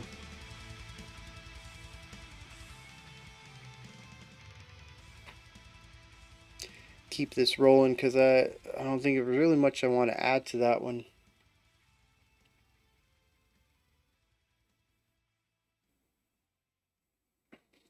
Are you gonna load?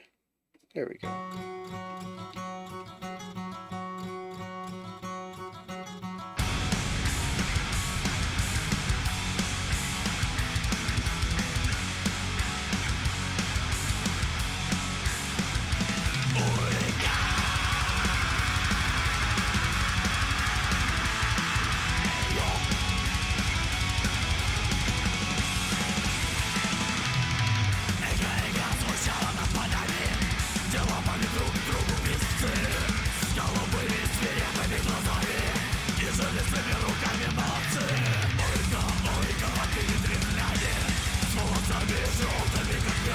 Definitely the fastest track on the album so far. Just tons of forward momentum.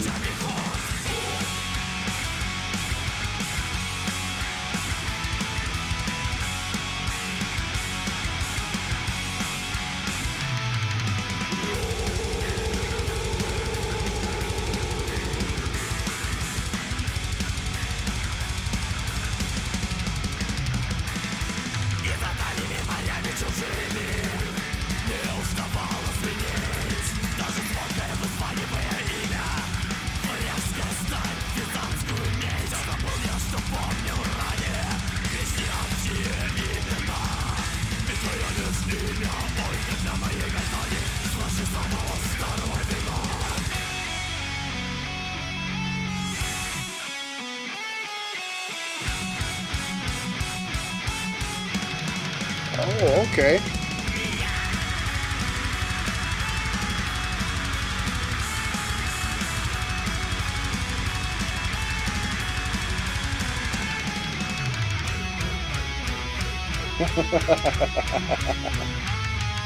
Yeah, see, the spin is just fun.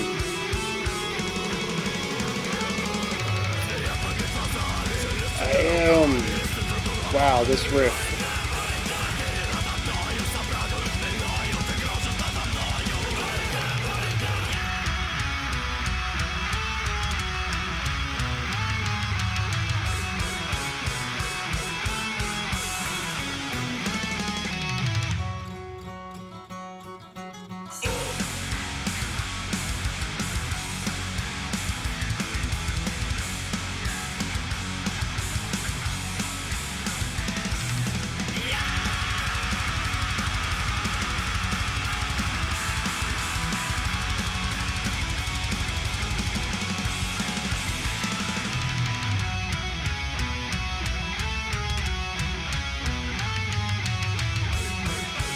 Oh, that's, yeah, see.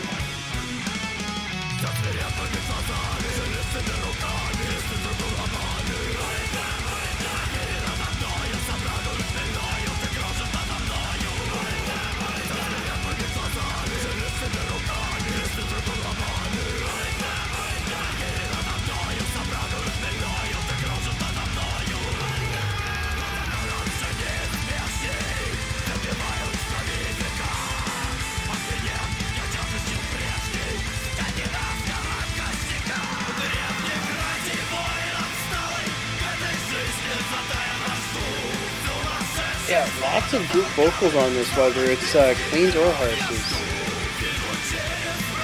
And there's been a lot of vocals on this track too.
Oh man, talk about a rough transition there. Kind of comes out of nowhere.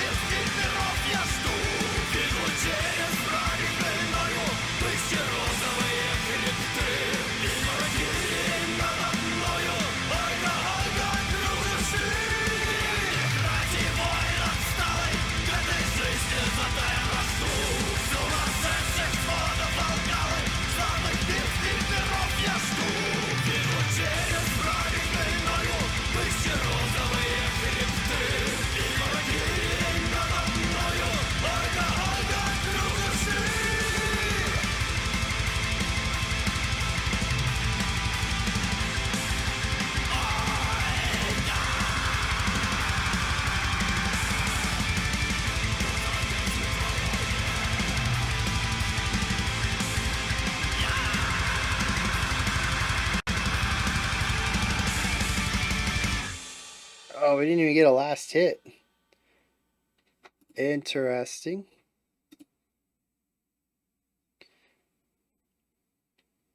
All right. Yeah, this is infinitely more enjoyable, but I'm not trying to dissect it. I'm still listening to everything. It's not like I'm just tuning out, but I am giving it more of a casual listen, and it's fun, right? There's a note that I just wrote there at the end of the track. It was during one of the final clean vocal sections, and it clicked with me. I wrote that this is probably a blast for long car rides with friends and just singing along to it. Maybe not the harsh parts. I don't know how many people who listen to metal can do harsh vocals. Maybe like okay, so like you can sing poorly and still have a good time, right? But can you do harshes poorly and still have a good time? Can you do harshes poorly? Because singing poorly is just singing out of pitch. Everybody can hold a note out and put it to a rhythm, right? Even if you're not hitting on pitch, the pitch is what's singing poorly. But I think there's a lot of technique that goes into singing harsh that you probably shouldn't just try to randomly do it in a car ride. Anyways, I'm a bit off topic here. For those clean sections, it's probably a blast just to be driving down the road and sing with your buddies, or in the pub drinking and you just bust this song out. Maybe it comes on the radio. I don't know what kind of music gets played in pubs. I don't go to places like that. I'm a water drinker. This whole thing, I've refilled it once already today, and it is like 1:30. I'll probably fill it up 2 more times today. I drink water. That's about it. um, but yeah, so that's the thing though. It's a blast blank to do things to listen to headbang to be in a concert for, right? I don't think that it necessarily needs those connotations. This album is a blast. There are really cool things about it. But it's just not open for the type of dissection that I typically do. That doesn't mean that it's bad, it's just not that type of music. And now that I'm approaching it like that, it is a lot funner. I'm enjoying it on some level. It's still not something I'm going to go look for on my own. If you tell me that their first or third album were better or did something different, okay, I might go check it out. But At Dawn is not an album I'm going to listen to again of my own volition. It's good, but not anything that works for me. It bounces off of me pretty hard. Everything else in those last two songs, though, continues to play off of a lot of the ideas that we've talked about. We have those harsh transitions. We have a lot of variety. We have a lot of instruments not really doing complex things in tandem or alone. It really is just the complexity of how they're being played together and in what order they're being played, and kind of that tongue-in-cheek, stupid fun that Craving's really good at. If you just turn your brain off and headbang along with it, there's some really neat ideas in here. And when I say turn your brain off, I don't mean you got to turn it all the way off. Mindless consumption of art is not something I will ever promote, but the idea of just not looking at it too hard, and just enjoying what's on the surface level. And they just do a phenomenal job of that. So I don't have anything else to add to either of these songs other than I think that main guitar riff in Olga, which I guess is here's the thing, is that it has the Russian title, which is Сказания святой. But there is Olga in parentheses after it. And on YouTube and on Apple, I think it just goes by Olga. It doesn't have the Russian title at all. What about Genius? Oh, Genius doesn't have lyrics for it at all. Oh yeah, they don't. We can't even do a lyrical dive on it because I couldn't find lyrics for it. The same's going to go for the final track as well, which I think is called Highlander? Hellraiser. Wrong film. I couldn't find lyrics for that one either. Genius doesn't have them, and pretty much nobody else has lyrics for Craving at all, so really difficult to track down. Like I said, this was a weird band in that there's other bands named Craving, or that have Craving in their name that seem to be smaller, but I could find things easier for. This band is just an anomaly on the internet.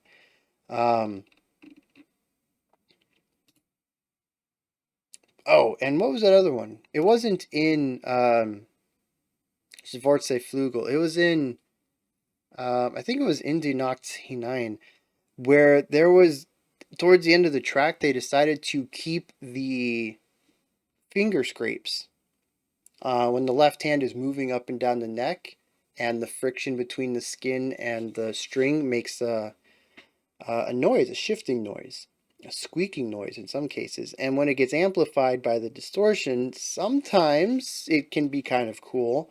And I thought the first couple of times was neat, but after the 20, 30, 40th time of hearing it at the end of every lick, I was done. So heavy repetition isn't something I've criticized a lot on this album, but it is something that pops up every now and then in specific sections, and both Olga and the other track, Indie Nacht hinein, both of them hit me that way. I'm just like, I'm done with this. Please move on. Find something else to get fixated on. Was not a big fan of that. So we'll do the lyrics for Schwarze Flügel, and then we'll move on, because like I said, I couldn't find them for Olga. So let's dive into that. This is a fun little song, I suppose. We have a person who is... I don't know. I had the picture of a forest, but maybe that's just residual from several of the other tracks on here. It could just be the folk music in general. We have our protagonist, though, who comes across a demon and is immediately smitten with them. We'll just label it as that. Utilizes a few stanzas to speak about their beauty, their eyes, and their hair. And apparently this demon says, hey, follow me, serve me this night, even though her mouth doesn't move. And he says, bear of thought without will, into the darkness, she finds me in her lap. Just completely blank out, going primate mode, and just saying, all right, let's go for it. And gets consumed by fire. But while the body is consumed by this demon, the soul is not. And so it walks the plains as a shadow, as it says, in search of redemption through the deepest agony. It says, regardless, though, not even death can save me, because life wouldn't hold me. So yeah, finds an attractive demon, gets seduced, loses his mortal form, and is plagued to walk the world as a shadow. That's the whole story. um, I love that line. Bare of thought, into the darkness, she finds me in her lap. Uh, oh man. So yeah, and then like I said, with Olga, I can't find the lyrics on it, though I am really disappointed. As far as the lyrics go and the songs themselves, I think Olga is almost like a bar song that like everybody in the tavern knows, and if somebody starts singing it, everybody joins in, and it just feels like this feel good group song. But now I'm like really curious what any of it means. There's a lot of lyrics in that track and a lot of vocal delivery styles, a lot of layered vocal delivery styles. And so just the sound of the song makes me really curious, more so than I think any of the other tracks. If I couldn't find the ones for Schwarze Flügel here, I don't think I would be too upset. It was a decent song, but it didn't grab me. Olga stands out from the rest of the tracks, and it really makes me want to know what they were singing about. All right, we are in the back half of this album now, both time-wise and track-wise. We're going to continue with this 2x2 set, so we're going to check out track 7 and 8, and then 9 and 10, and then we'll wrap this video up. So, next up, we have Breath After Breath. Despite the title, only half of it is in English. The last half of the track is in Russian. So this is going to be interesting to see what they do with a split language track. Let's dive into it.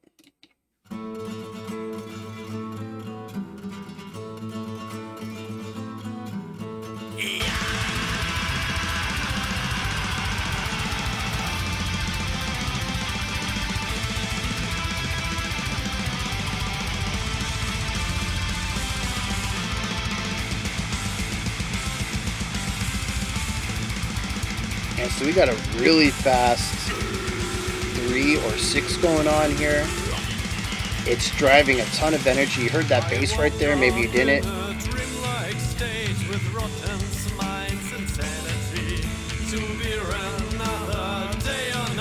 Interesting.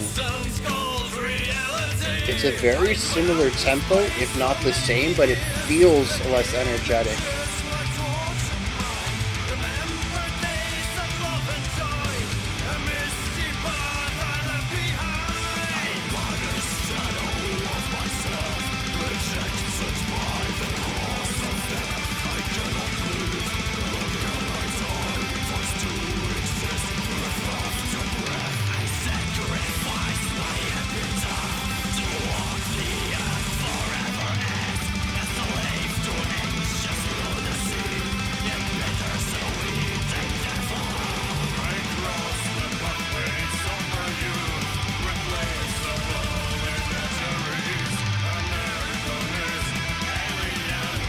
I like this section. We have the dyad and the guitar harmony, and then we also have a moving bass line underneath.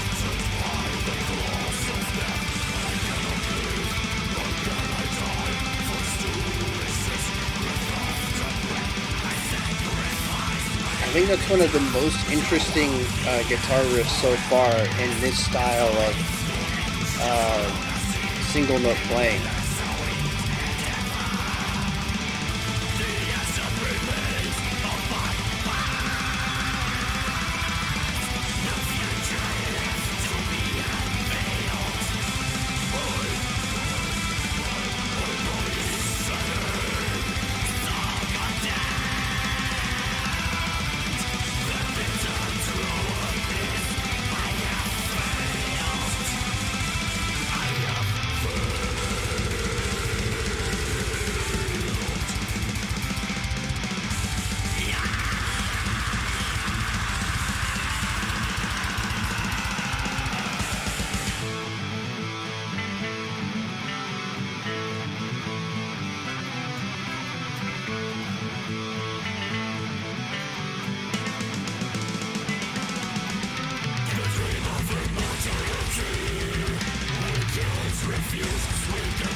Yeah, it's really neat how they have taken this one idea and formed two riffs out of it.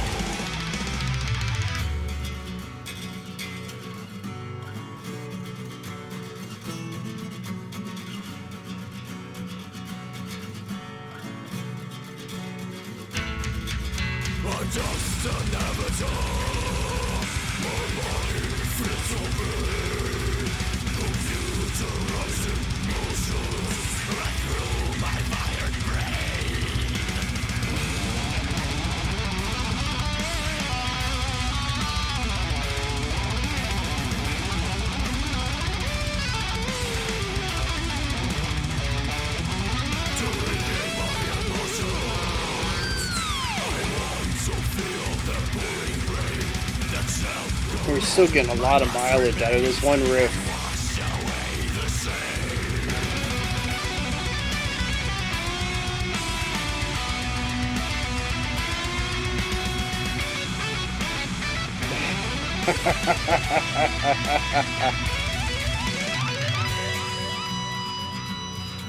Okay, so yeah, at least one of our guitarists has some chops.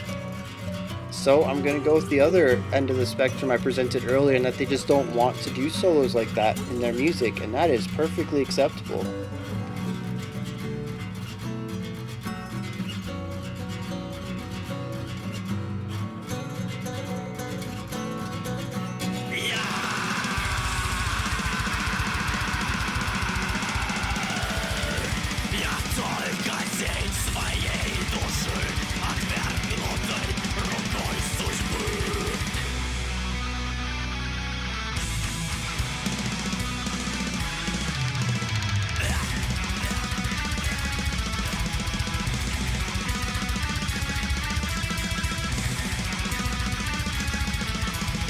Even this is a variation off of that riff from a few minutes ago. Like I said, they're getting a lot of mileage out of this using variation. Very smart economical composition.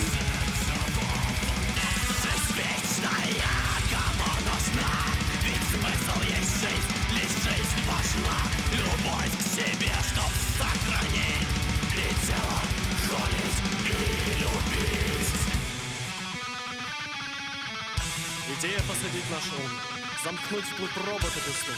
Настолько дико и ужасно. Неужели наша жизнь напрасна? Идея посадить наш ум, замкнуть вглубь робота. Бездум настолько дико и ужасно. Неужели наша жизнь напрасна?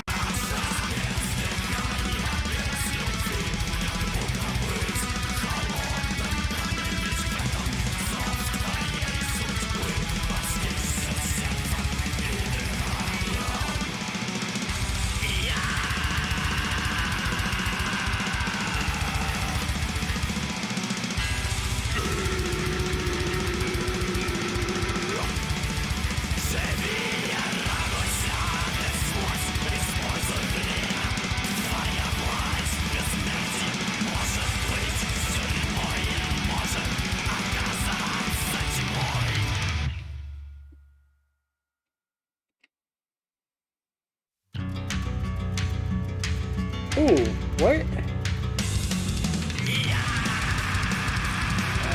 Man, I would have loved to see where they had taken that in that style instead of pulling it into the depth. The sun sets down, the light goes by at night and falls in wages of frost. A flaming spark to pierce the dark. Saves the protect from freezing death. The water frozen turned to ice.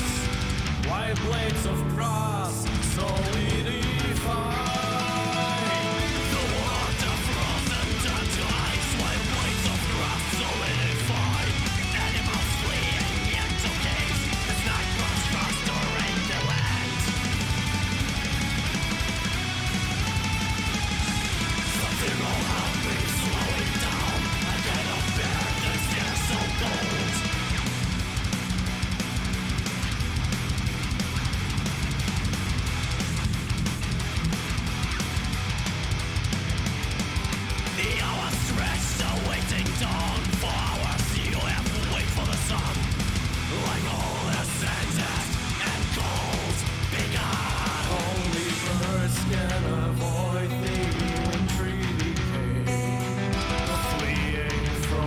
talking about the repetition in the last couple of songs, it's almost like they heard me. And they were like, this song changes all the time.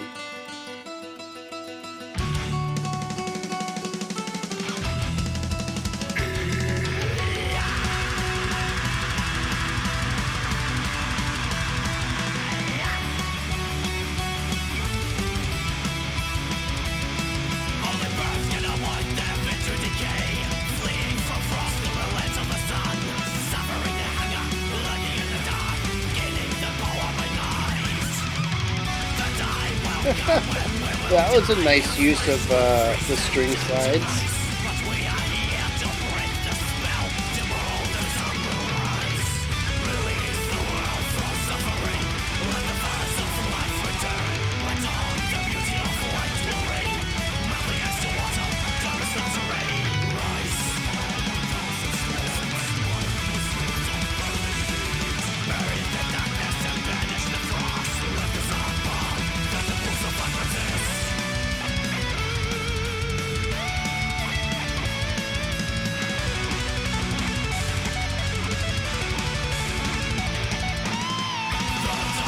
Okay. I am surprised. 2 songs now with solos.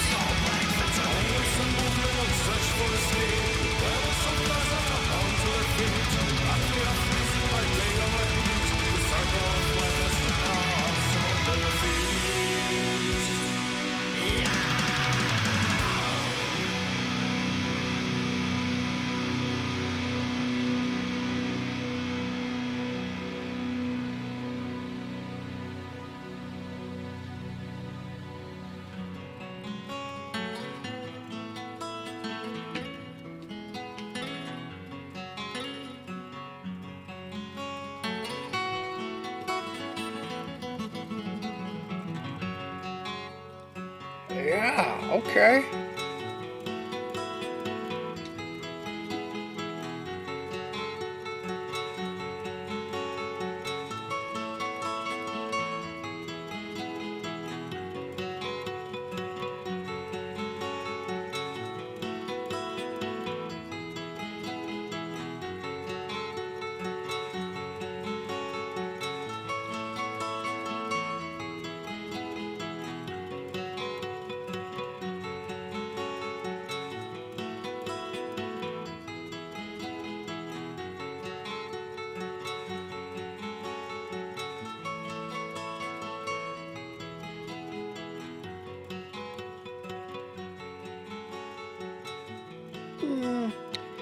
Not my favorite ending, especially given the looks like it's going to be 70-second fade out.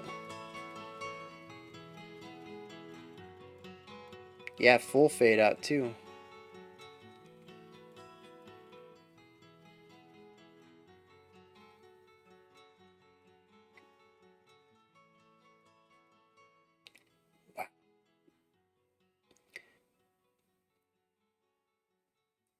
Well, there's also 7 seconds of silence at the end. So, yeah, this changes everything. It really does. I'm gonna stand by the fact that the opening 3 to 4 tracks were not hugely impactful on me. But Schwarze Flügel kind of Flügel kind of changed things for me.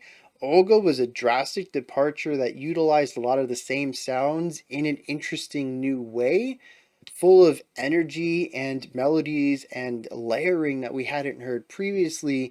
Breath after breath continued in this tradition, sticking more with the metal, but trying to incorporate more of this interesting layering that we had heard, not necessarily on a melodic level, but a textural level. And then Garden of Bones goes for a completely different atmosphere than anything else we had heard in this album. I'm still a bit bummed we didn't get what they presented us in the opening 10 seconds, but what resulted from it I thought was still interesting, including the fact that it's only a 3-minute song if we take off the fade out. This album is getting more interesting, and honestly, for me, it's because we're deviating from the death metal more often. We're bringing in the folk elements at an increasingly frequency. We are also incorporating more melodic ideas. We're allowing the bass to be present and doing things. We're shifting away from both guitars doing the same thing to multiple lines, polyphonic ideas. A lot of that tends to get brought in with black metal concepts as well, but we were already doing 16th note strumming at the beginning when we had the death metal section, so it's really not that big of a departure. We're just getting two notes now from our 16th note picking rather than one note. And through that, we're getting an exploration of new dyads. We are getting harmonic movement. We are hearing some more interesting things coming out of the guitars, even if they're still just doing one note each and strumming 16th notes on them. Through their polyphony combined and the fact that they move at different ways and different times, we're getting a variety of note distances between them, note intervals, and that is giving us some really interesting thematic concepts going on in these sections that we weren't really getting in our opening four tracks. And um, between that and a bit more drumming diversity in the slower elements, we still are getting a lot of blast beats and double bass kicks throughout here. And specific, I mean, especially Breath After Breath, but Garden of Bones, I think, introduced more laid back drumming style throughout a lot of it. And Olga also had some of that, and I'm here for that. I I like blast beats. Don't get me wrong. All right. I still turn on Golden Mouth of Ruin and what's the other good one? Another music video that Archspire has. Sometimes just to watch the drummer. And there are tracks that I enjoy in my own library of music that, while they don't use it all the time, do utilize it for impact. And I think that's what I really enjoy about them is that it is a very, very extreme type of drumming. And for something to retain that extremity, it must have contrast. I talk about this all the time. If you want your 10 volume to feel like a 10 volume, it can't be what you're always at because now it becomes the norm. It is no longer loud, it's the norm.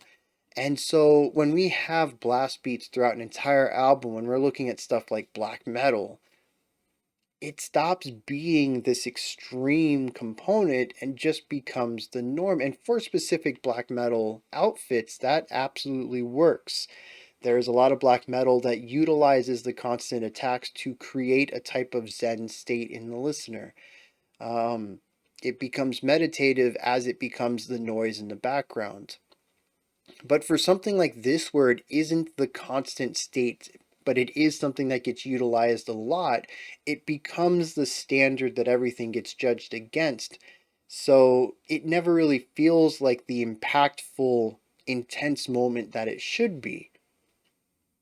It's just back to the norm. We were kind of going a little slower. Now we're back to normal. And it's why during one of the fade outs, I think it was Schwarze Flügel, where we had those 30-second note bass kicks in there at the end of every other phrase. And I pointed him out and I was like, dang, those bass kicks. Because it was upping the ante one more time. We went from 16th notes to 32nd. 8 hits per beat. It was like a machine gun. It stopped. It did what the blast beats are typically going to do in most tracks, which is be a moment of impact. But 16th notes aren't impactful because of their frequency, so you have to go up to 32nd. But 32nd is just not feasibly doable for long periods of time. I don't care how inhuman any of these drummers are, especially at the speeds that a lot of this metal plays at. 16th is going to be what is feasible to do for an entire show. And so I like blast beats. I don't like the frequency of them here.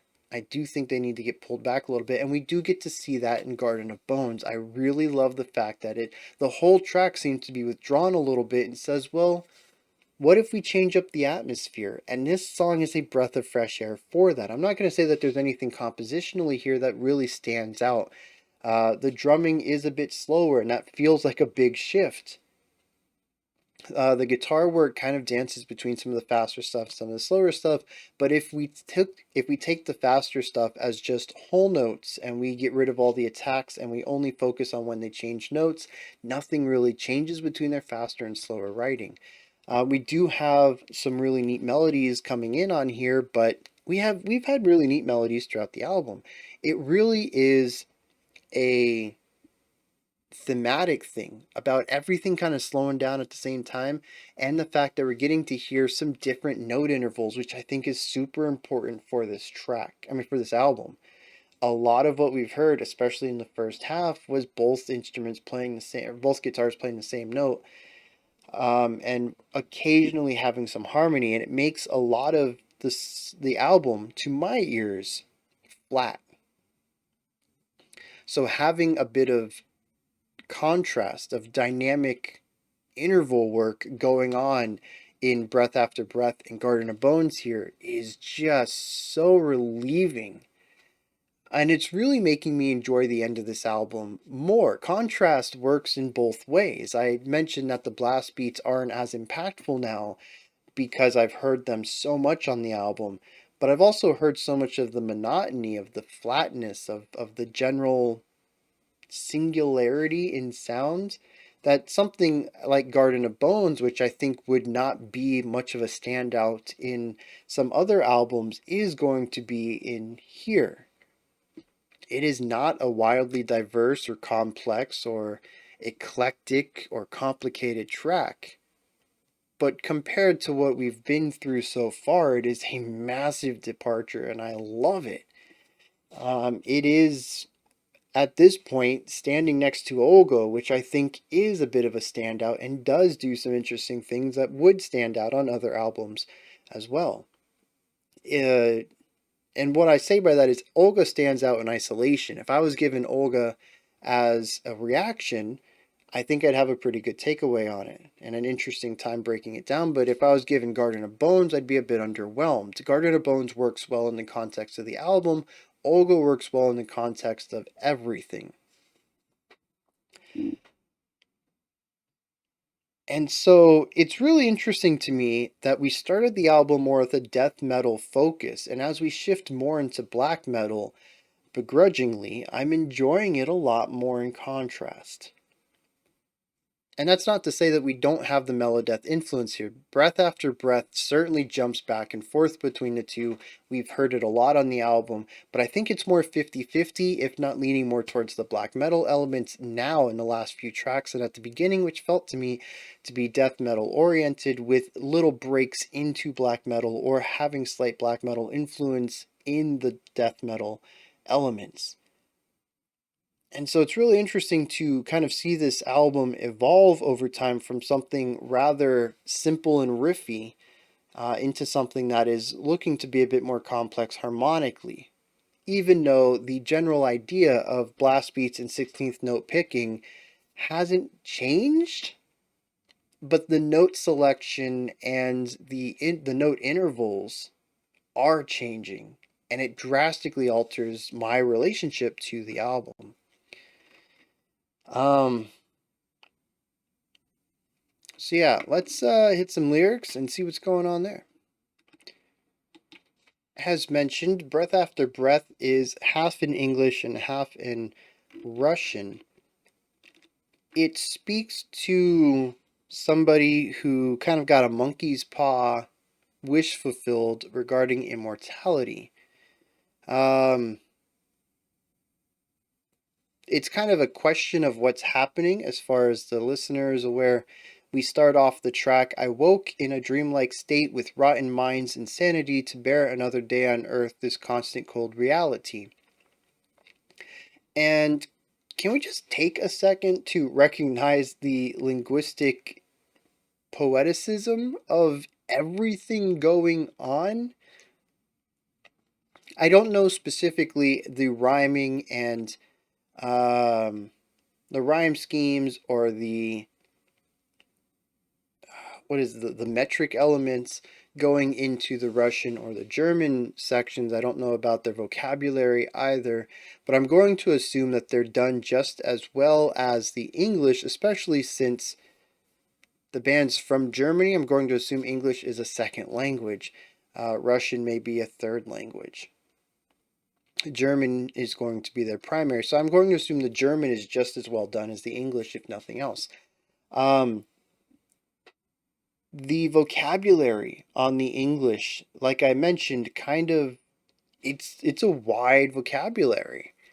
It's not necessarily something I would imagine most English speakers to utilize. It is a bit flowery. It's a very wide vocabulary. There's lots of really neat words in here. I mean, we have I sacrificed my epitaph to walk the earth forever as a slave to anxious lunacy in bittersweet endeavor. Right? This is not a stanza I think most modern English speakers are going to utilize unless they specifically look for enriching their own vocabulary, which, at least in my experience, is not a lot of people. As long as they can speak their mind and be understood, which is the purpose of language, that's generally good enough for most people. I don't think they're going to go out of their way to put epitaph or endeavor into their vocabulary. Um, so there is a lot of attention to detail in the English lyrics, which is their, I'm assuming, their secondary language. But there's also a lot of really neat rhymes in here. There isn't interline rhyming, but this does follow more, I'd say, an older poetic rhyme scheme of ABCB, which seems to be the pattern for all of their lyrics, the English ones, anyways. That just works really well and is rather consistent. It feels like reading old-timey stage plays or poems or anything in that vein. And it just comes across very, I'd say the worst part about it is that it sometimes feels very stilted. But honestly, if you go back and read old poetry, it also kind of feels stilted with modern, compared to modern language. So it could be a fact of it being a second language to this person, or it could just be the fact that most people don't speak like this, so it's going to feel a little off from that regard. But I'm going to assume that the Russian is done just as well. So our lyricist writes in 3 languages, sings in 3 languages. I'm going to assume our lyricist is our vocalist, but I don't have confirmation of that. And that's just a lot of work that went into learning these languages, and then more work into being able to continuously write all the lyrics. And so I got to put a lot of praise on that. As much as the music is primarily bouncing off of me, it's getting better, but it's still not my cup of tea. The work that went into everything dealing with the vocals, the vocal variety. There's like 2 or 3 cleans in here. There's 2 growls, and they're all done in different languages. And they also wrote all these languages. Like it's linguistic dexterity, and I very rarely get to bring that up in any band that we talk about. So that's, I mean, it's just cool. Um, so anyways, back on topic here.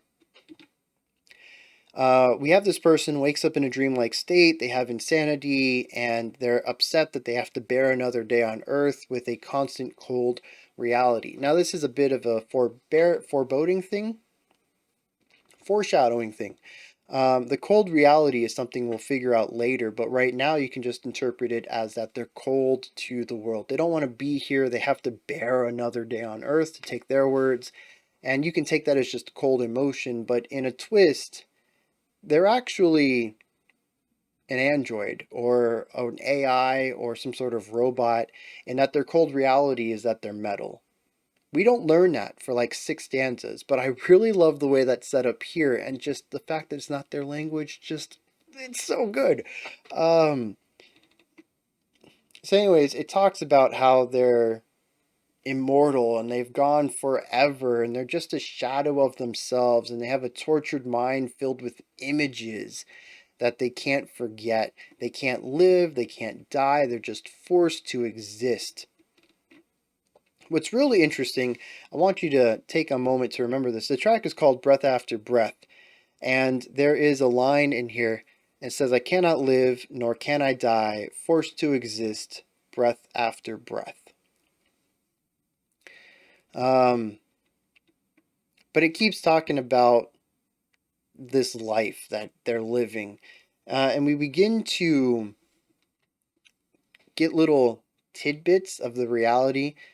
And then it says, the dream of immortality, the final frontier of mankind, it's eradicated by the blind, superior technology, biomechanical vanity, time will only reveal defeat and sorrow. I'm just an avatar, my body feels no pain, computerizing motions right through my wired brain. To regain my emotions, I want to feel the pouring rain that shall corrode my last remains and wash away the shame. They've put pop culture in my head already. And if you know, you probably know where I'm going with this. The idea of a robotic self wanting to feel the pouring rain. It alludes to the final monologue, at least to me, in Blade Runner. Not necessarily about feeling the rain, but having tears in the rain is the specific imagery utilized at the end of that monologue. And it is about androids as well. So I'm curious. I don't think this is necessarily in the same vein as the Star Wars one or the Game of Thrones one, where they very directly allude to it and pretty much call into attention, hey, we're making a song about this thing. But I wonder if there's at least been some, whether this is a reference, intentional or not, to that. Now, at this point, we're done with the English. We move over to the Russian and it continues on with several of the same ideas. In fact, we even begin with two lines. I'm only a shadow of my soul, rejected by the hand of fate. And the third stanza said, I'm but a shadow of myself, rejected by the claws of death. So we're retreading ground we already did with the English lyrics. And we go through a lot of these same ideas in this one as well. But I think it's really interesting that in our second to last stanza, at the end it states, life without breath, without love, like being a cold stone. After all, this is the call of your destiny to comprehend everything with the heart and breath. I think it's interesting that twice here we talk about breath after breath, but also being a being that does not require breathing. But I think we also find the moral of the story in our final stanza. It says, live and rejoice to your heart's content. Use the time, your power. Immortality can be a prison and it may turn out to be darkness. So that's what that track is all about. Which I think it's a neat story. It's not anything that I think is too groundbreaking, much like a lot of the other things Craving has done, but they put a nice little twist on it, and that's usually good enough for me to kind of be like, okay, I can get behind that. Now, moving on to Garden of Bones. This is about people who live in a desert dealing with the harsh atmospheres of both the morning and the night, the day and the night.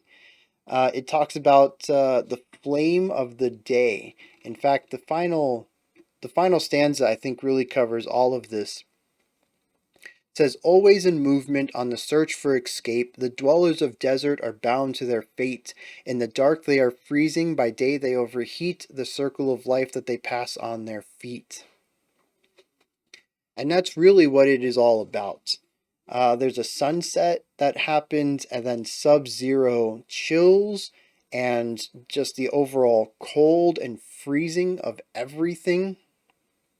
It says water is frozen, blades of glass solidify, animals flee to caves, frost rains the land.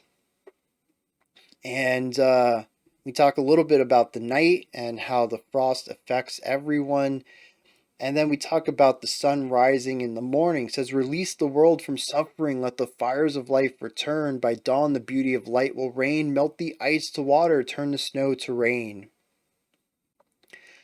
And that's what it is. It's the daytime brings life, but is also scorching. And the nighttime brings relief from the heat, but is like death. As for what it means, Garden of Bones, how it fits with the music, any of that, I don't know. Is this a pop culture reference? I don't know on that one either. It just seems to be a song about people who live on a desert, which could be about anything, honestly, and that's kind of intriguing on its own. So, let's get into this. Wrap this up. 2 more songs. We'll touch on any themes they bring up, hit the lyrics, and we'll be out of here. Next one up is called Dance with the Wind.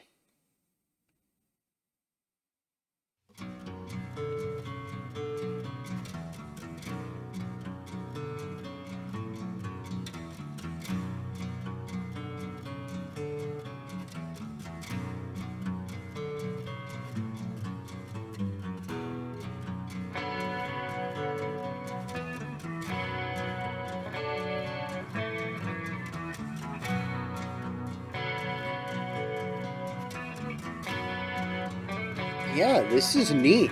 This is taking some of the cues from Garden of Bones. I loved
there's some of that cheesiness I was talking about.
Okay, there's definitely some power metal in here.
So they went for the retardando there for the dramatic ending, and the vocals didn't go with the bands.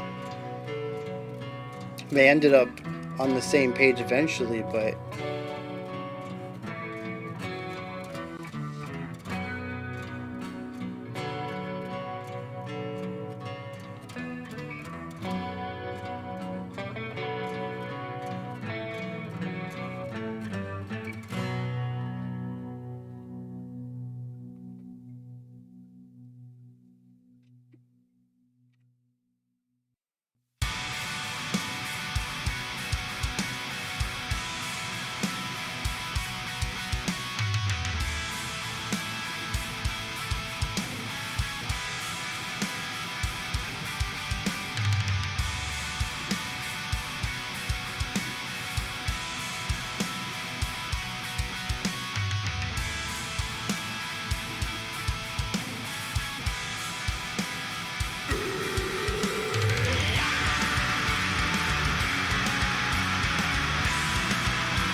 there's a drastic vocal delivery shift here.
Yeah, we have a ton of those layered harshes in a variety of combinations.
I like that hi-hat. We're gonna get it again?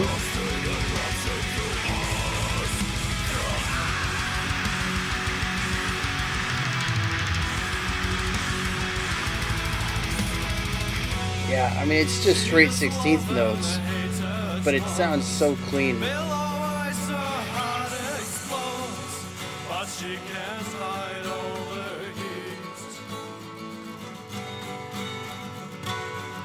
Under thick and nice gold wall, the denial of all things are hidden there. Hellraiser. Just going for the pure black metal to wrap this album up.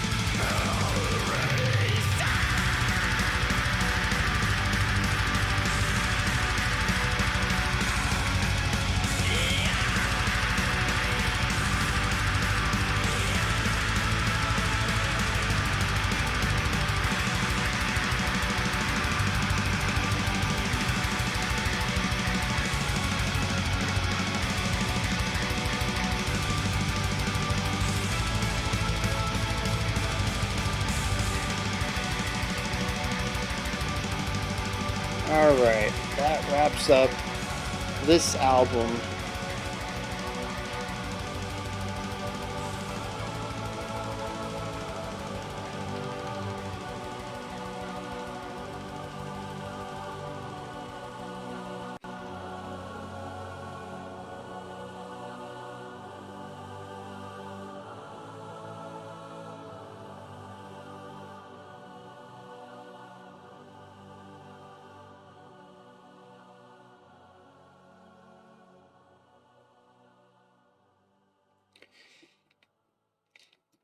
Alright.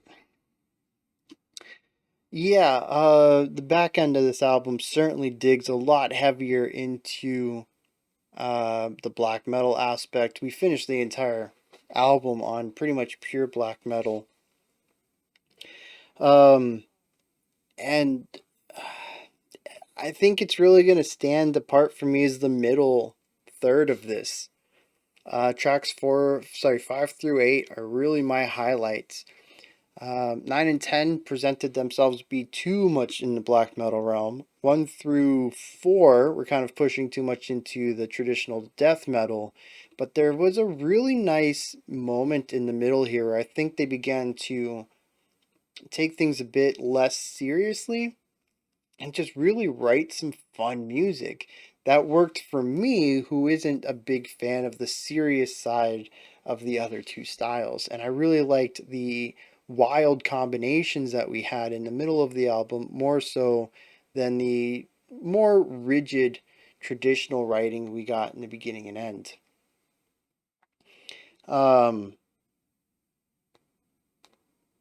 And, you know, a lot of the things I said at the beginning, I think are still applicable here. we did continue to see a passing of melody between the two guitar styles, the electric and the acoustic. That was something that was presented through most of the sections. Anytime we had an acoustic guitar, it was typically playing something that either was being played by an electric guitar or will be played by an electric guitar later.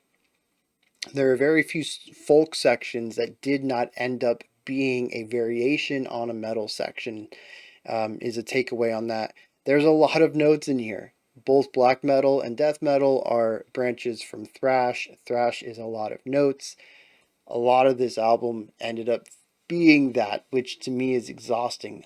This wasn't as heavy as Nile, which left me quite exhausting as well, but I'm not anywhere near that level as I am with this. I enjoyed Niall's music more, but it is also equally something I would probably not listen to again just because of the ferocity of it. Whereas this, I think I could listen to another track or two if I had to, but I'm not big on the music. If we had more music like Olga, because I know there is an 11th bonus track on here, that the YouTube Music album has, but that is not listed on Rate Your Music, and it's a cover of something. If I did bonus tracks, I would not be too upset about it. I'm not to the point of fatigue that I couldn't handle another 10 minutes or so. So it's kind of the opposite of Nile, where this is heavy, fatiguing music, but it's not as fatiguing. I'm just not enjoying the music as much as I enjoyed Nile's. Harsh transitions throughout this whole thing. Just like I mentioned, the musicality just isn't here for this band. They're not a group of people who are too focused on melody, despite being labeled as mellow death. I know that's not their choice. That's what bands tend to label them as. Nobody really gets to choose their genre. You just make the music you like to make. But they're not super focused on strong melodies. They do have melodic elements that juxtapose their standard riffage, but the melody is sort of what sounds good. It's still kind of a rule of cool melody writing. It's not designed with any sort of complexity to it, and as we saw in that solo, in I think it was either Hellraiser or Dance with the Wind. It was one of our last two tracks. We had a lead guitar solo though that just kind of meandered. It wasn't a bad solo by any means. It just wasn't going anywhere, and it wasn't adding to what the song was doing. It was just kind of existing in that 5 out of 10 range, where it's good. I'm not saying it was a bad solo, but it didn't add anything, so it wasn't great. And that's kind of where a lot of the melodic components in this album for me sit, and that they're good, they're functional, they are melodies, they help the song push forward, but they're not doing anything to elevate the song. They're just stand-ins. They wanted something melodic here, and this fit the bill. It's not bad, it's just not excellent. The pop culture thing never quite came back up though, did it? Granted, Hellraiser might be a pop culture track lyrically. Same might with Olga. I'm going to say maybe not on that one, but maybe. I don't have the lyrics for it.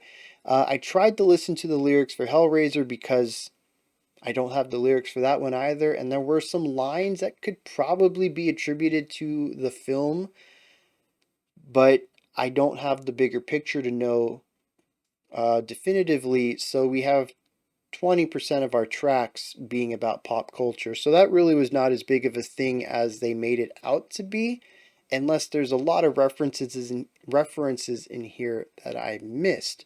For instance, Breath After Breath, I did pick up a small allusion possibly to Blade Runner, to Blade Runner, though I don't know if they put that in there or if I'm reading into that or anything else, but it certainly was not as explicit as the Star Wars or Game of Thrones ones.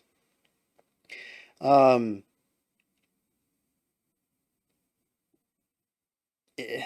of cheesy. Yeah, Dance with the Wind really went to that cheesy realm.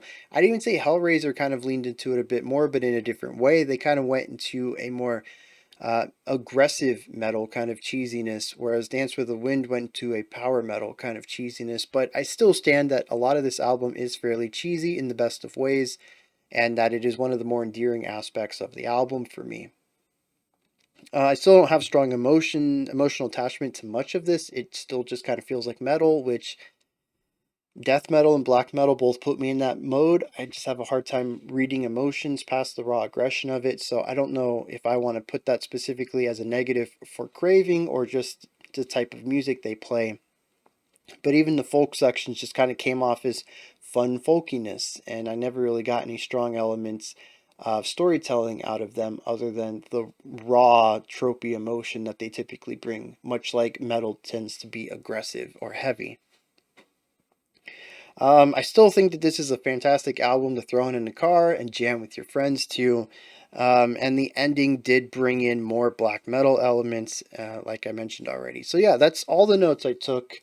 The linguistic variety, I still have to give props to. Just phenomenal. I can't speak highly enough about the language dexterity going on in here. To me, it is the big takeaway, and it is still the only band I think we've had on the channel, at least that I've been introduced to and heard three lyrics, three languages coming out of a single vocalist. That's just crazy. So let's get into Dance with the Wind's lyrics. This track is long. Lyrically, there's just a lot of lyrics to this.